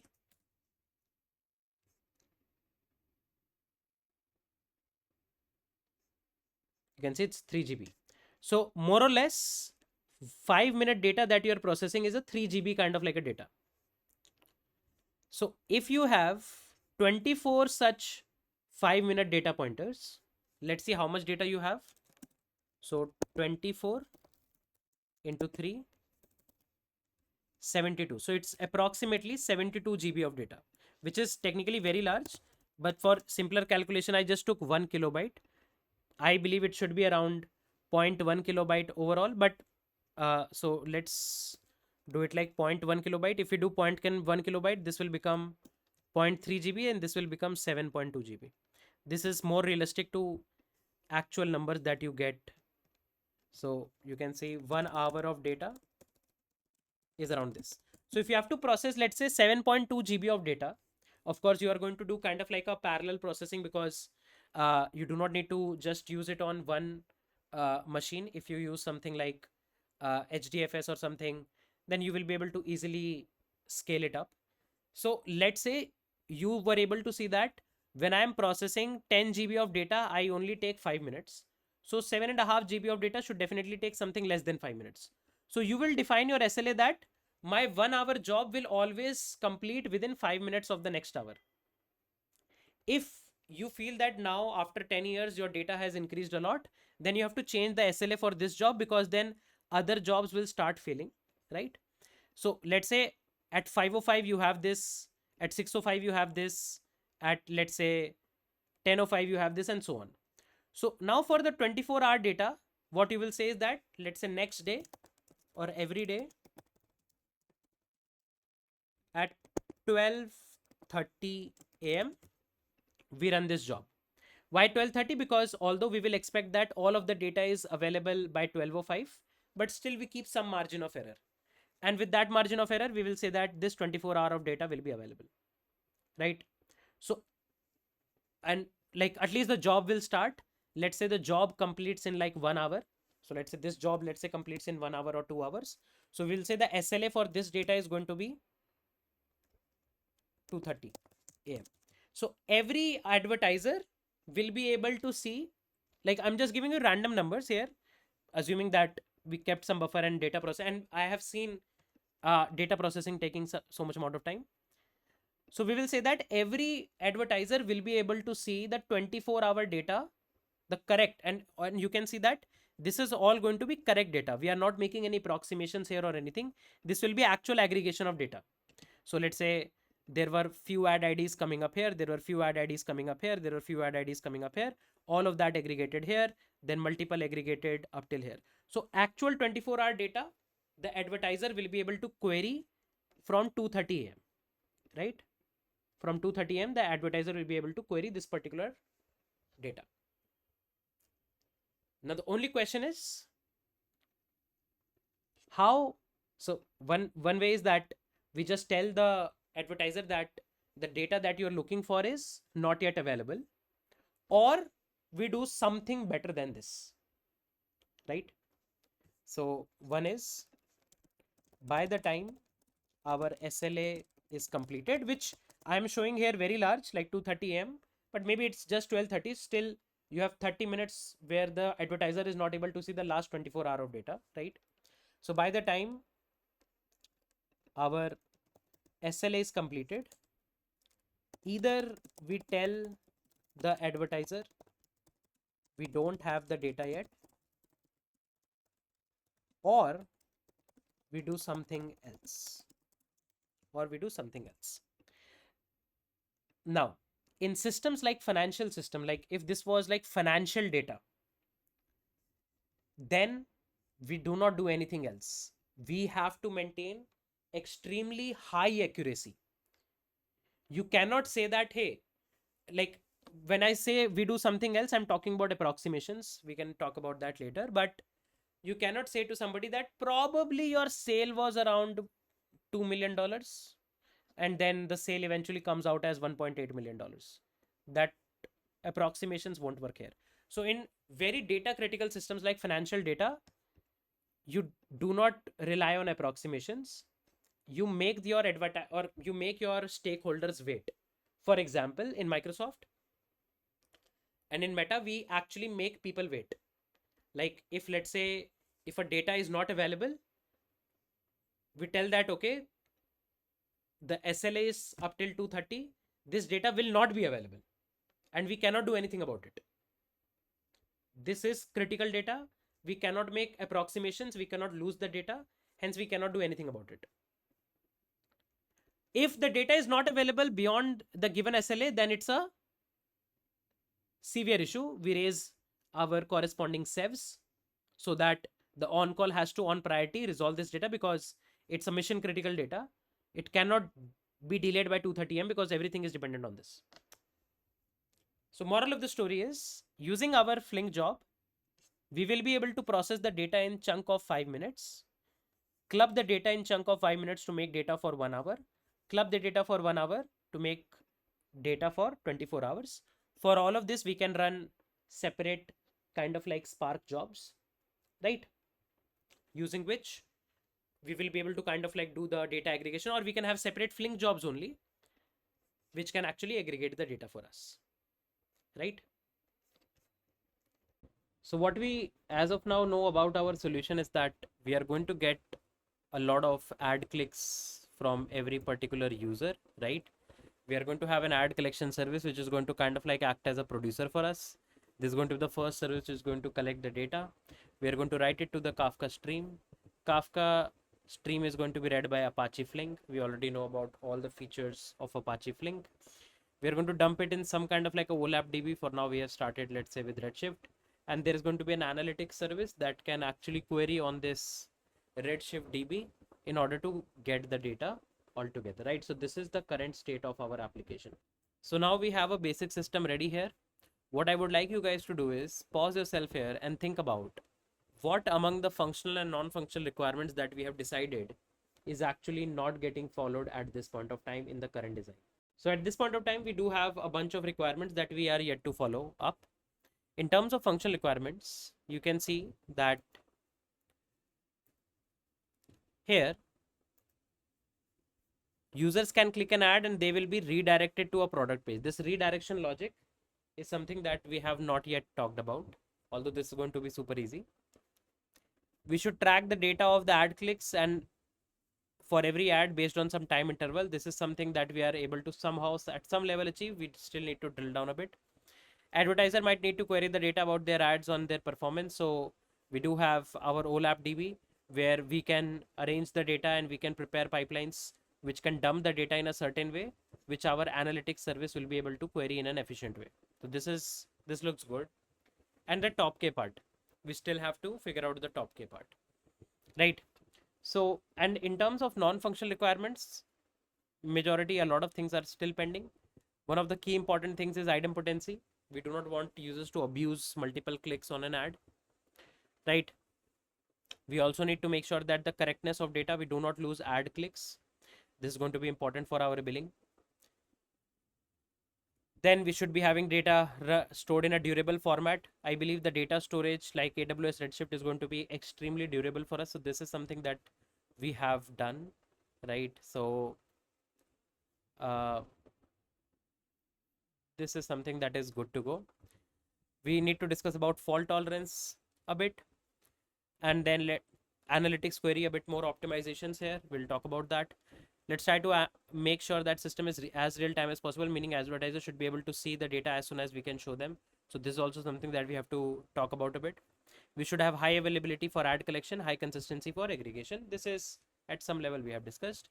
Here, I believe this is something we are good to go, right? And this is something we are good to go, right? So we have a couple of these things that we have to now start talking about and try to understand, right? So let's see first of all how exactly the redirection piece, which is kind of like a very low hanging fruit. Like I believe we should try to cover up low hanging fruits as soon as possible, right? So when the user is going to click on our ad, then their click is expected to be stored and the user is expected to be redirected. Now what we can actually do is, for a particular ad there will be a lot of ad metadata, right? Like what is the redirection link? Maybe for that ad we might need to have some thumbnail, right? For example, I showed you, right, that this is an ad and this is the ad thumbnail, this is the ad title. Maybe we might want to store some more metadata about the ad, let's say the type of the ad, and so on and so forth. So we need some data about the ads. So I believe there is going to be some ad metadata db, and I'll move all of this a bit below. Oh, sorry. Maybe I can put it here. Okay, so let's call it as add metadata db, right? So what we can technically try to do is, whenever our user is going to actually click on the corresponding endpoint, right? One way is that we kind of like in the user's browser only have a redirection mechanism. Maybe let's say feed it kind of like a client side redirect, right? For that, when you are going to render the ad from the ad metadata db, you need to get that redirect link altogether, right?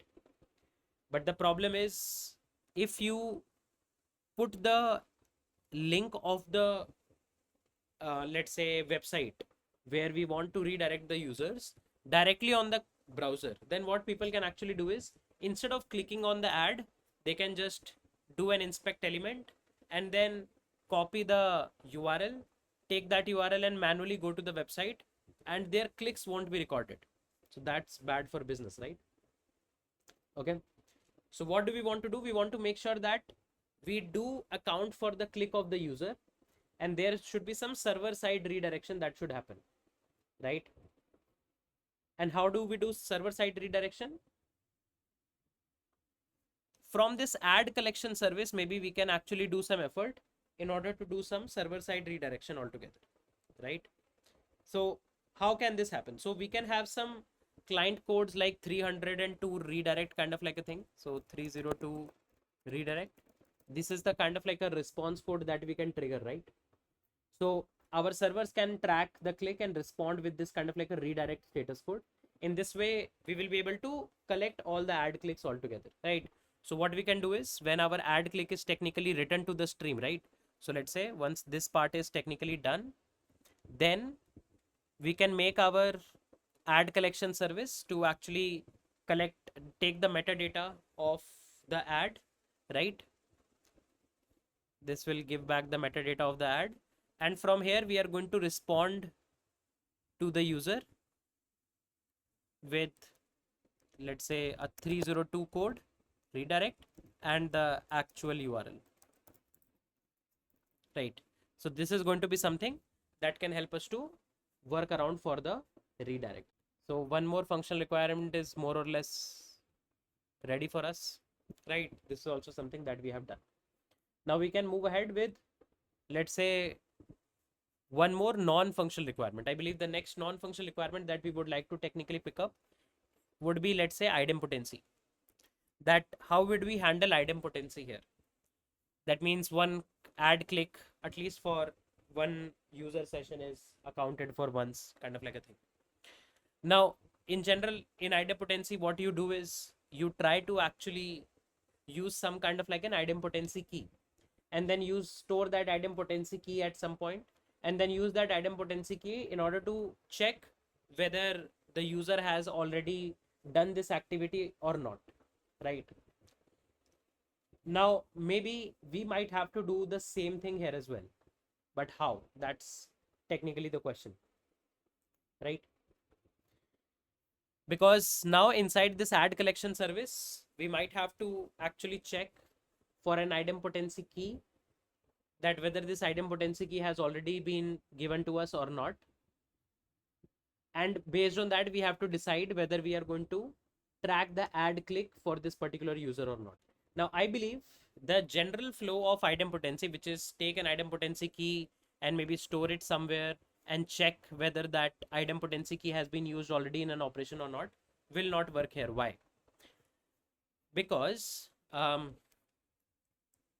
normal, so let me zoom in a bit.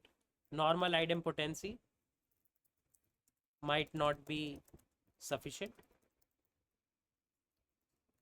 First, it will expect our users to be logged in, right? For example, in order to check whether the user has already clicked an ad or not, you are going to probably expect your users to be logged in, which might not be necessary,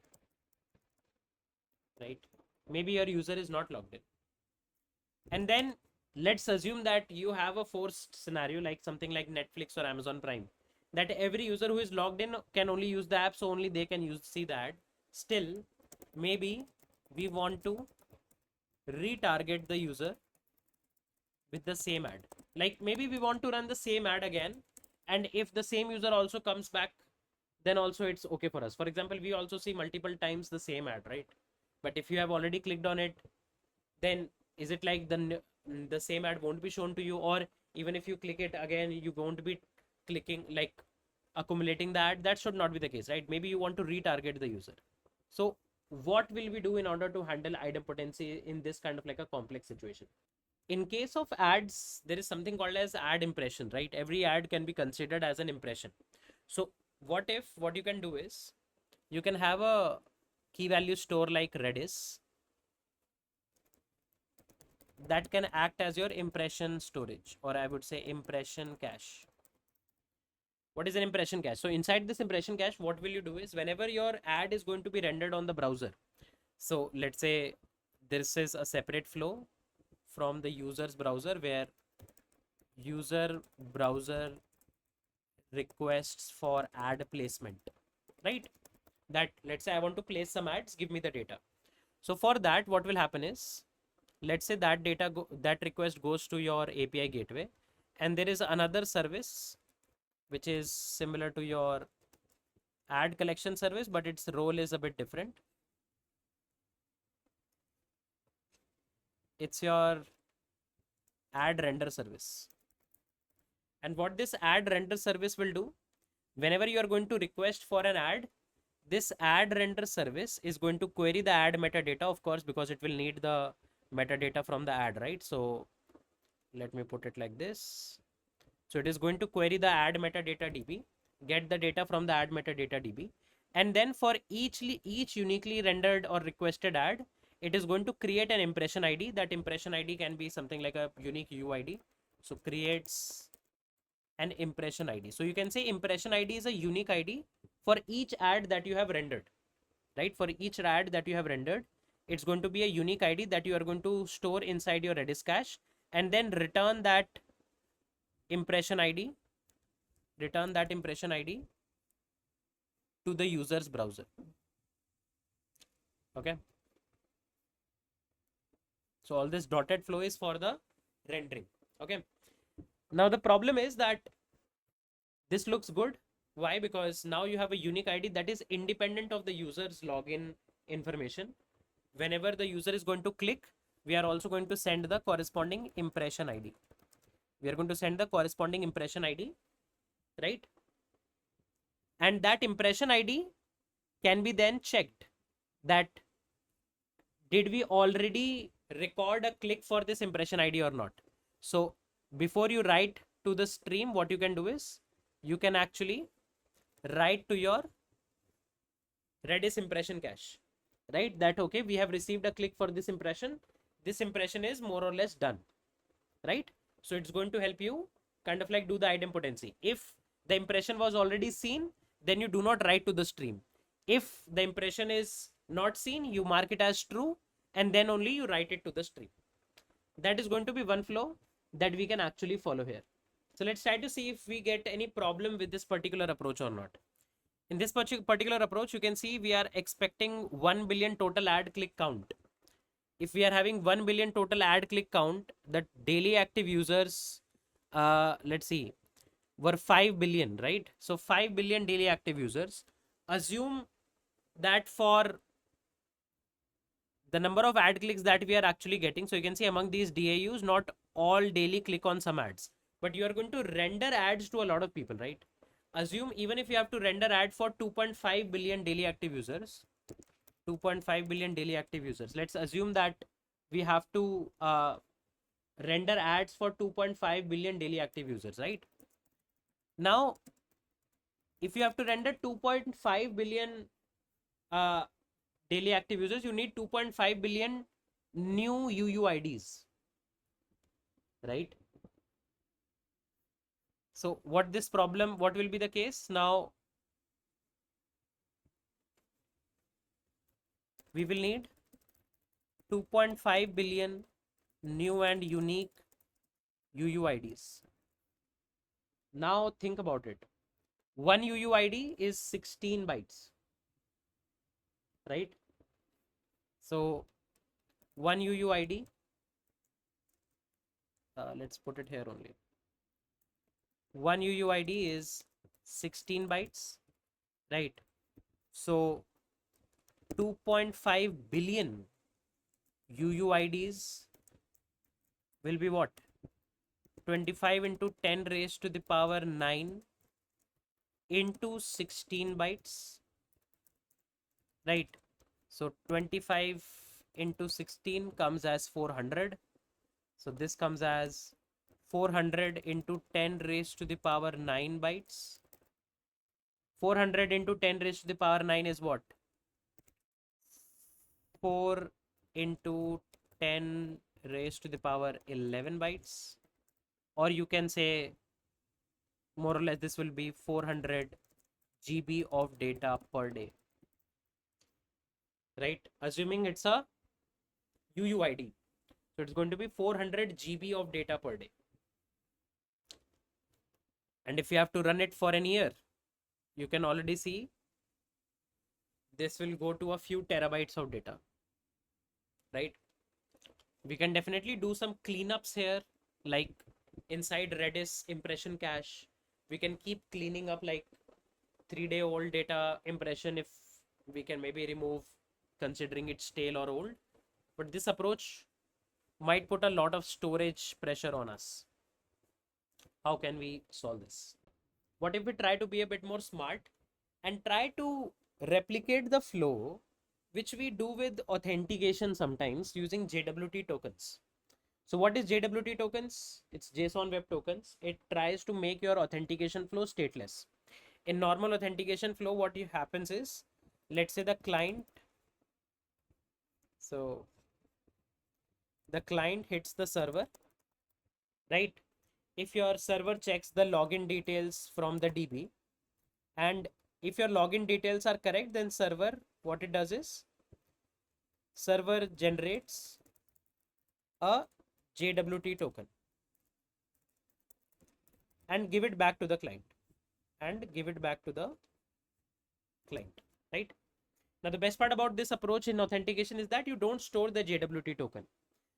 The only thing is, whenever the client has to validate themselves, they share the JWT token to the server, and the server checks whether it's a valid token or not using the signature of the token, that is done using a special hashing algorithm plus a secret key, right? That's how JWT tokens actually work in a normal authentication flow at most of the times. Now, what if instead of, so what I was doing here earlier was, we were, for every ad rendered, we were creating an impression ID and storing it in the impression cache. What if we don't do that? What if we don't do that? What if for every ad that you have to render, you get the ad metadata, and then you generate an impression ID using some hash algorithm, which can be only deciphered on the server side, similar to JWT tokens. In that case, you are going to generate a impression ID using this hashing mechanism, give the impression ID back to the browser. Now, when the browser sends you that impression ID in the ad collection service, you can try to first of all verify the impression ID. that whether this is a valid impression ID coming up to us or not. And how will you verify? Just how you verify a normal JWT token. You can check the signature using the secret key that you have stored inside your server. So probably we will need some kind of like a config store, right? So there will be some kind of like a config store, right? Config store. There are a lot of options available for config stores, right? For example, you can use AWS services for storing your secret keys, etc. So from this config store, you are going to technically fetch the secret key, using which you are going to decipher the impression ID and verify whether the impression ID is working fine or not. If it is, then you store that impression ID inside the Redis impression cache. And in fact, before storing in the impression cache, you check whether this impression ID exists in the impression cache. No. Let's store this inside the impression cache. Now what will happen is, if the user by mistake double clicks on the impression ID, then we are going to decipher whether it's a valid impression ID or not. Yes, it is. And we check, is this impression ID already present in the cache? Yes, it is already present. So we do not need to reconsider the click. If we have to retarget the user with the same ad, then we are going to create a new impression ID for the user, right? And then send them a brand new impression ID altogether. In this way, what will happen is people won't be able to randomly generate impression IDs, because they don't, because a thought that can come to your mind is, if you're not storing the impression IDs somewhere when we are sending to the user can generate their own impression IDs, right? No, they can't. Why? Because to generate this impression, we are using our secret key, which is technically stored inside the impression store, or I would say the config store, right? So this add render service also is going to technically work with the config store altogether. And in this way, we will be able to avoid duplicate clicks or malicious clicks from any of the users. So with that, we have one more non-functional requirement this time done for us. Here we go. Let's move on and see some other requirements altogether. One requirement was to make sure that we are also returning top K clicked ads. Now, as I said, that we have Apache Flink as the consumer. So we can have, let's say, two set of consumers coming up from Apache Flink, right? Of course, when I say two set of consumers, this is kind of like two set of consumer groups. One consumer group is going to just keep maintaining data for our aggregated count, This consumer group is going to be for top K, right? Now, how exactly top K is going to technically work for us, right? There can be, like, this is a separate problem that I have already discussed altogether. So I'm not going to go too deep, but I'll still talk about the major pointers. There can be a fast path and a slow path. What's a fast path and a slow path in top K? So let's talk about it.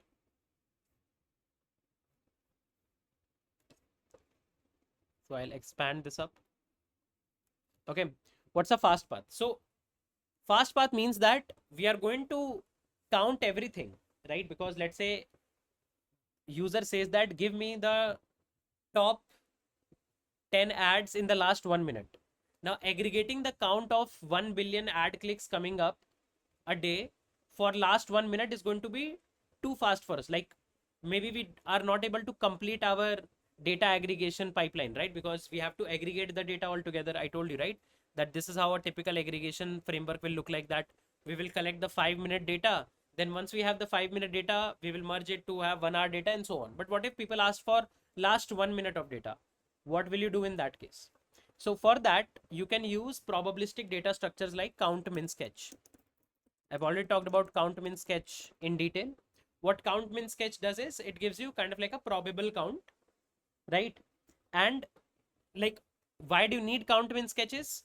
Like, for example, how do you give the top K, like as a data structure is an algorithmic problem. If I ask you that give me the top 10 clicks, what will you do?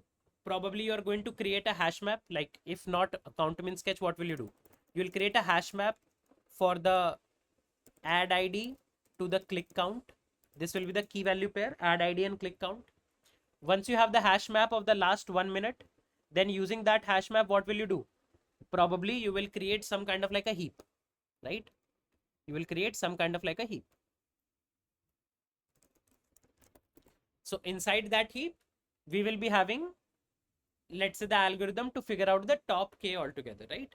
That's the in general structure, right? So it will be like, let's say, if you have to give the top k for the last 2 minutes, then you will be having one hash map for t minus 1 minute, and let's say another hash map for t minus 2 minute, right? Now you have two hash maps. From these two hash maps, what you can do is you can create two heaps, heap 1 and heap 2, and then using these two heaps, you can put the algorithm in place to merge k sorted lists, right? So there is a problem that you might have solved in data structures and algorithm, that you can merge k sorted list. You merge k sorted list using, let's say, heaps and everything, right? So using this heaps, you will kind of like try to merge the data from the heap, because let's say this heap contains top k of t minus 1 minute. This heap contains top k of t minus 2 minutes. So how do you know that total top k? You have to technically merge these two heaps, right? You have to technically merge these two heaps together to find the top k of last 2 minutes, right? Because maybe the top k, some top k's are going to come from t minus 2 minute data, and some top k are going to come from t minus 1 minute data. Again, I'm not going too deep here because we have already discussed about the problem. But the overall point is that this whole computation is going to take some time, right? And maintaining hash map is also going to be a challenge in memory, because just think about it. If you have to store 1 billion clicks, and let's say you have, assume that you have a lot of ads, like 1 billion ads, that's a gigabyte of ads altogether. So storing all of these hash maps in memory is not going to be sustainable. That's why we want to opt in for something like a count to win sketch. So what the count to win sketch is, count to win sketch is a data structure. It's a probabilistic data structure which will use very less space and will give us a probable count of everything. So instead of storing the counts inside the hash maps, we will be able to store the count inside the count to win sketch. But for the slow path, we are going to still follow a similar structure like this, that we will store the top k of the last 5 minutes, or let's say the first 5 minutes, next 5 minutes, next 5 minutes, and so on. And then we will merge the top k of all of these 5 minutes to get the top k of 1 hour, right? That's what we are going to do. So that's our slow path. So you can say the slow path is going to be a kind of like a map reduce of 5 minute data aggregated to 1 hour data, aggregated to 24-hour data, aggregated to 7-day data, kind of like this, right? So we are going to do a map reduce of something like this. So we are going to go to every single data and then reduce it to 1 hour. Then similarly, we'll create the next 1 hours for 24 hours and merge it for 24 hours. We have already talked about the SLA concept, that we are going to follow a particular SLA. But as I mentioned already, that maybe your 24-hour data SLA is what, 2:30 a.m. So what will you do up till 2:30 a.m.? If somebody asks you that give me the ad click count for last 24 hours at, let's say, 1 a.m. in the morning, what will you do? So in that case, your fast path of count win sketch will be useful, that you are going to give a probable count, and maybe you can give a note that we are still aggregating our data. This is the rough figure that we have. For accurate data, please check after 1.5 hours. So that's what we are going to do for the top k kind of like instances. For our aggregate count, we do not need to like again worry. Similar kind of like a count min sketch for storing the data will be technically useful, and again we can have a slow path which can actually give us the actual aggregated count altogether. So in a nutshell, you can say this is going to be the, both of these are going to be a similar structure, and both of these are going to dump the data inside your OLAP DB, so that later ad analytics can work on this OLAP DB altogether, either for finding top k, like there will be multiple different tables, you can find top k and so on and so forth. Now there is So let's see what is left. So we can say that in terms of the functional requirement, this is also done. So mostly the functional requirements are good to go, right? We need to make sure that our system is fault tolerant. This is the next non-functional requirement I would like to pick up.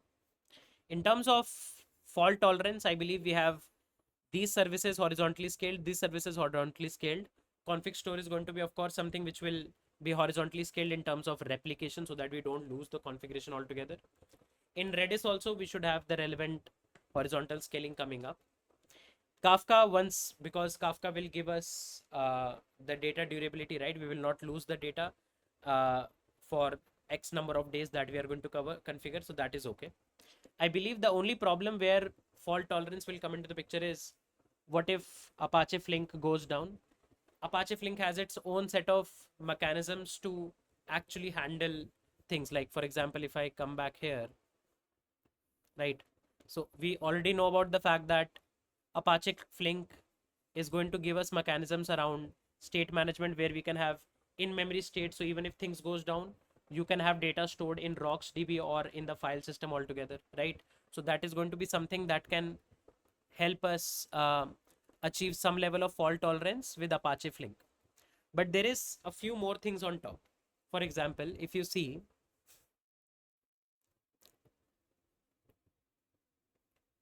data should be durable and kept in a way, and data correctness is very important.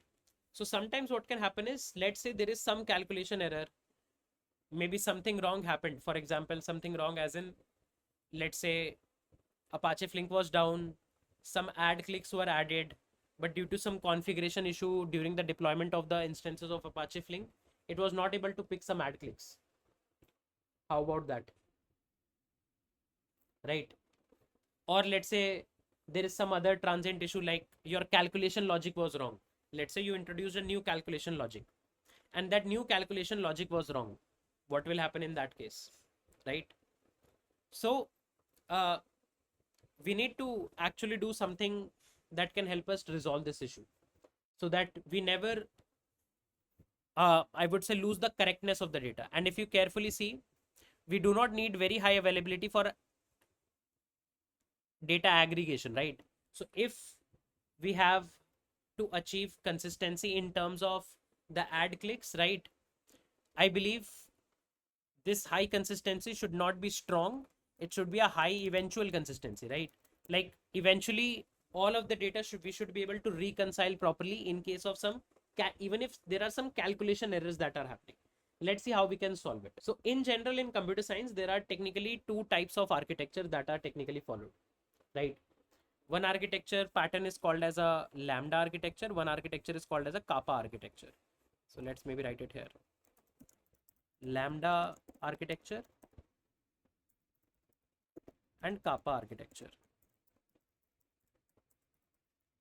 right? So what is lambda architecture and what is kappa architecture? Let's try to think about it, right? And we will then try to analyze and evaluate what our current design actually looks like. We'll try to evaluate what our current design actually looks like.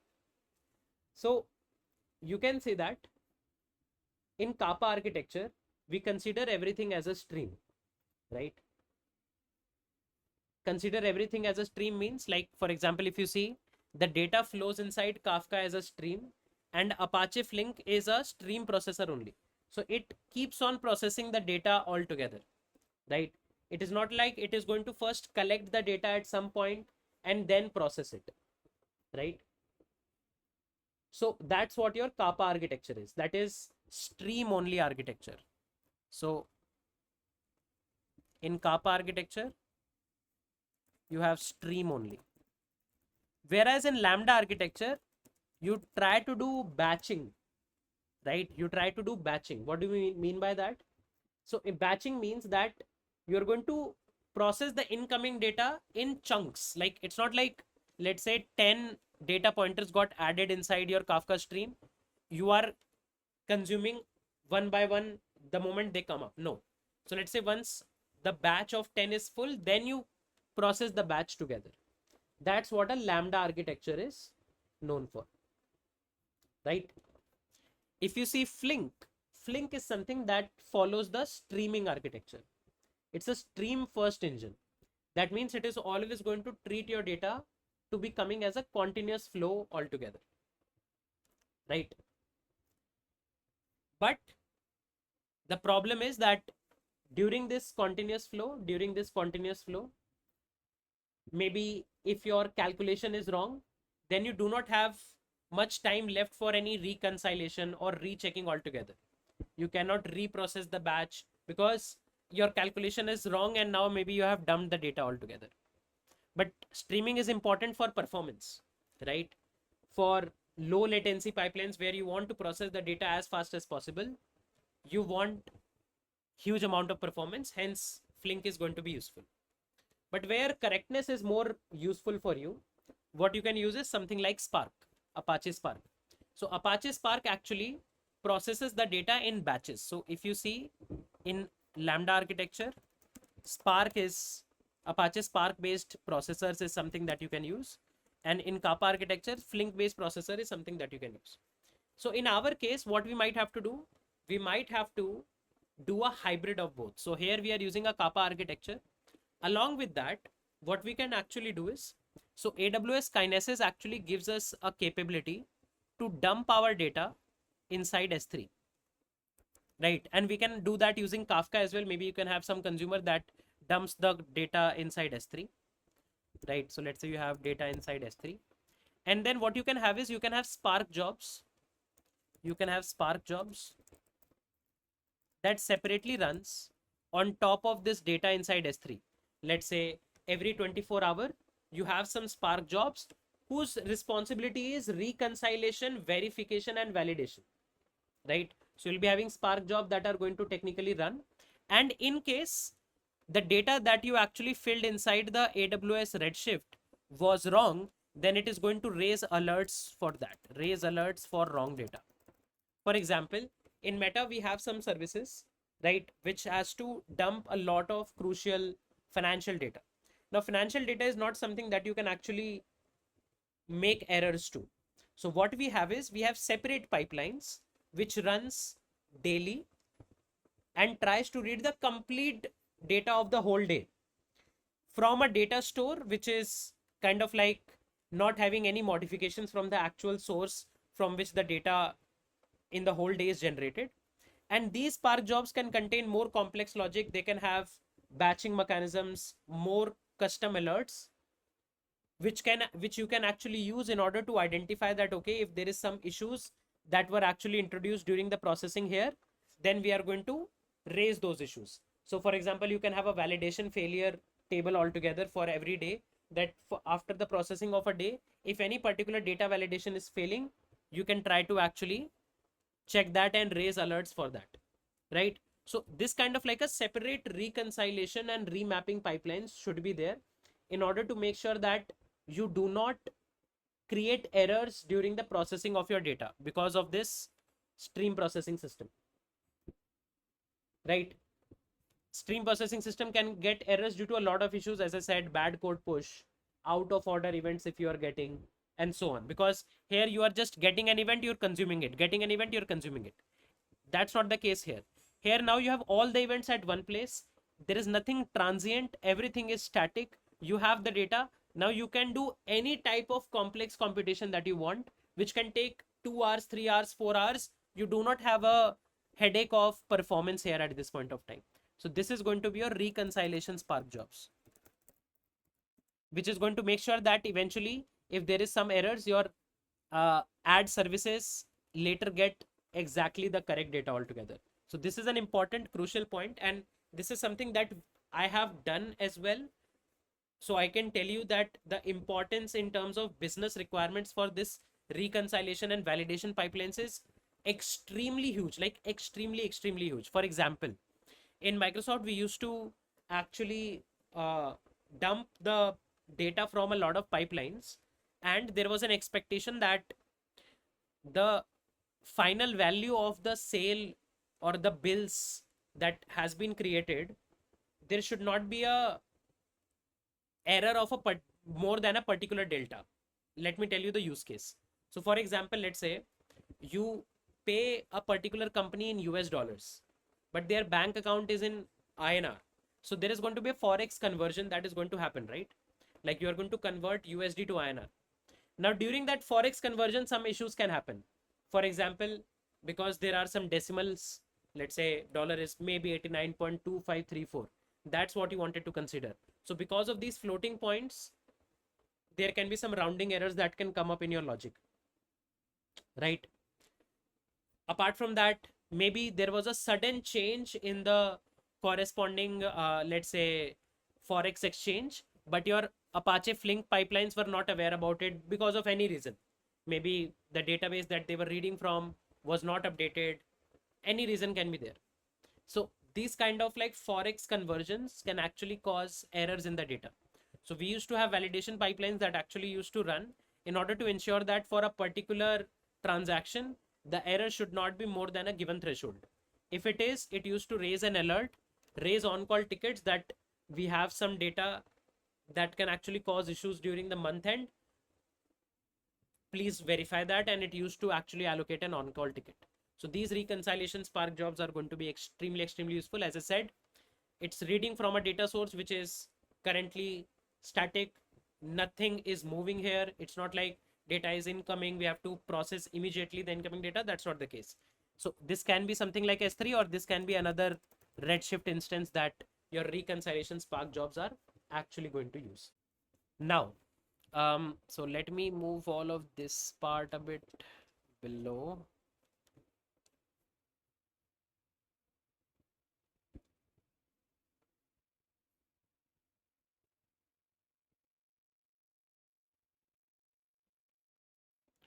Okay, let's put it here.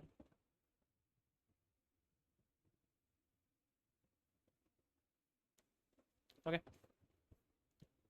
Now, one important thing that we have to consider without a thought is there should be proper logging and monitoring in place. So I'll just wrap this complete infra like this, and I will say that there should be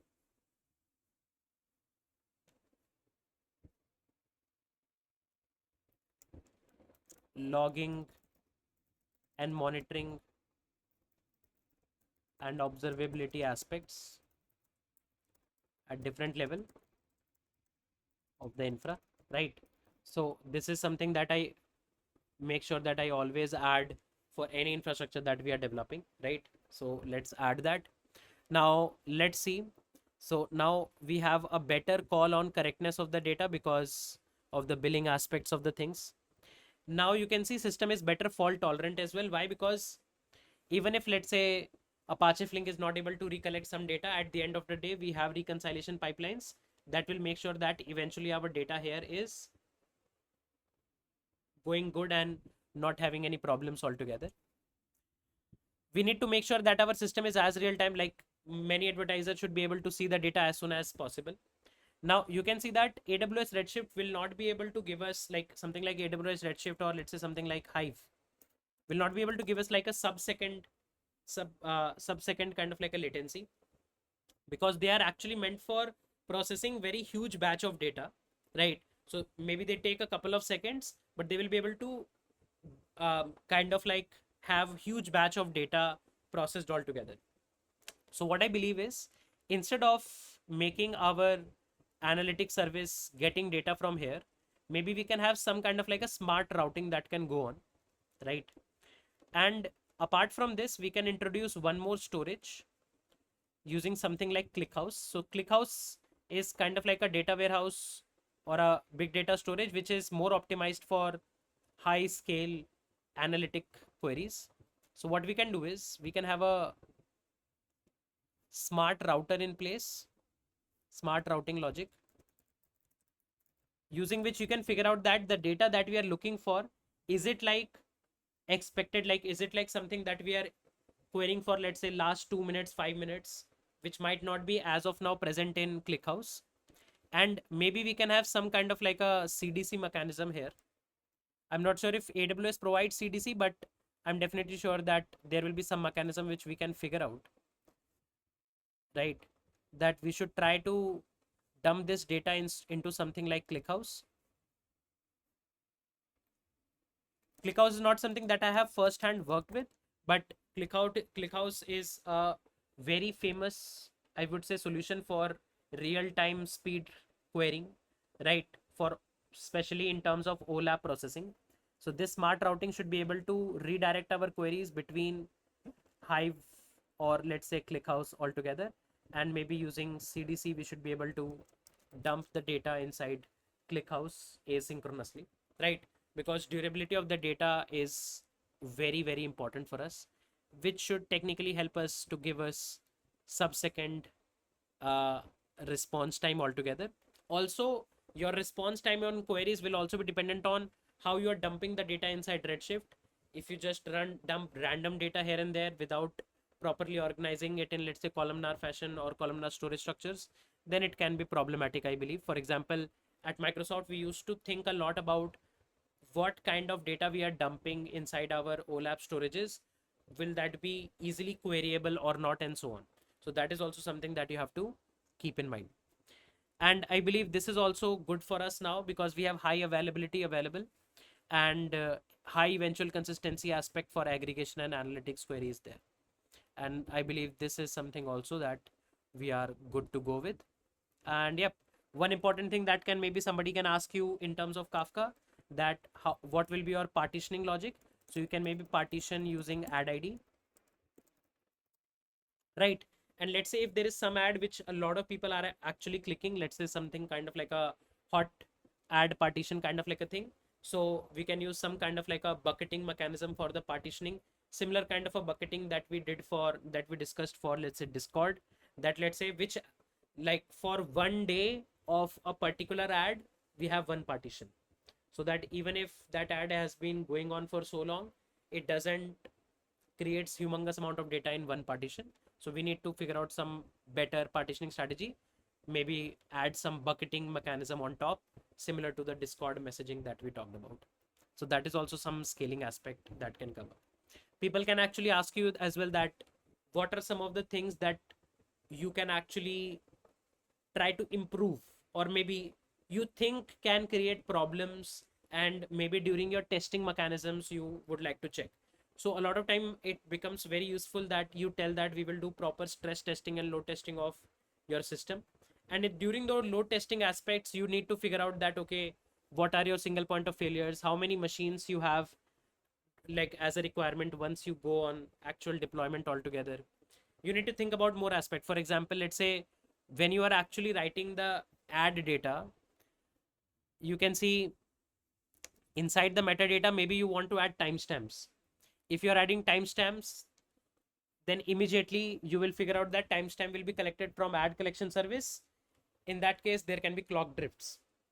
So in any point of time, if your logic is dependent on your timestamps, you need to figure out how will you avoid those clock drifts. Maybe the data storages that you might have to consider, you need to figure out how they handle clock drifts, like Cassandra has last write wins, or let's say something like Spanner, which has true time for total order, and so on. So you have to also be vigilant about the fact that that solution that you are proposing, how it can actually impact something, right?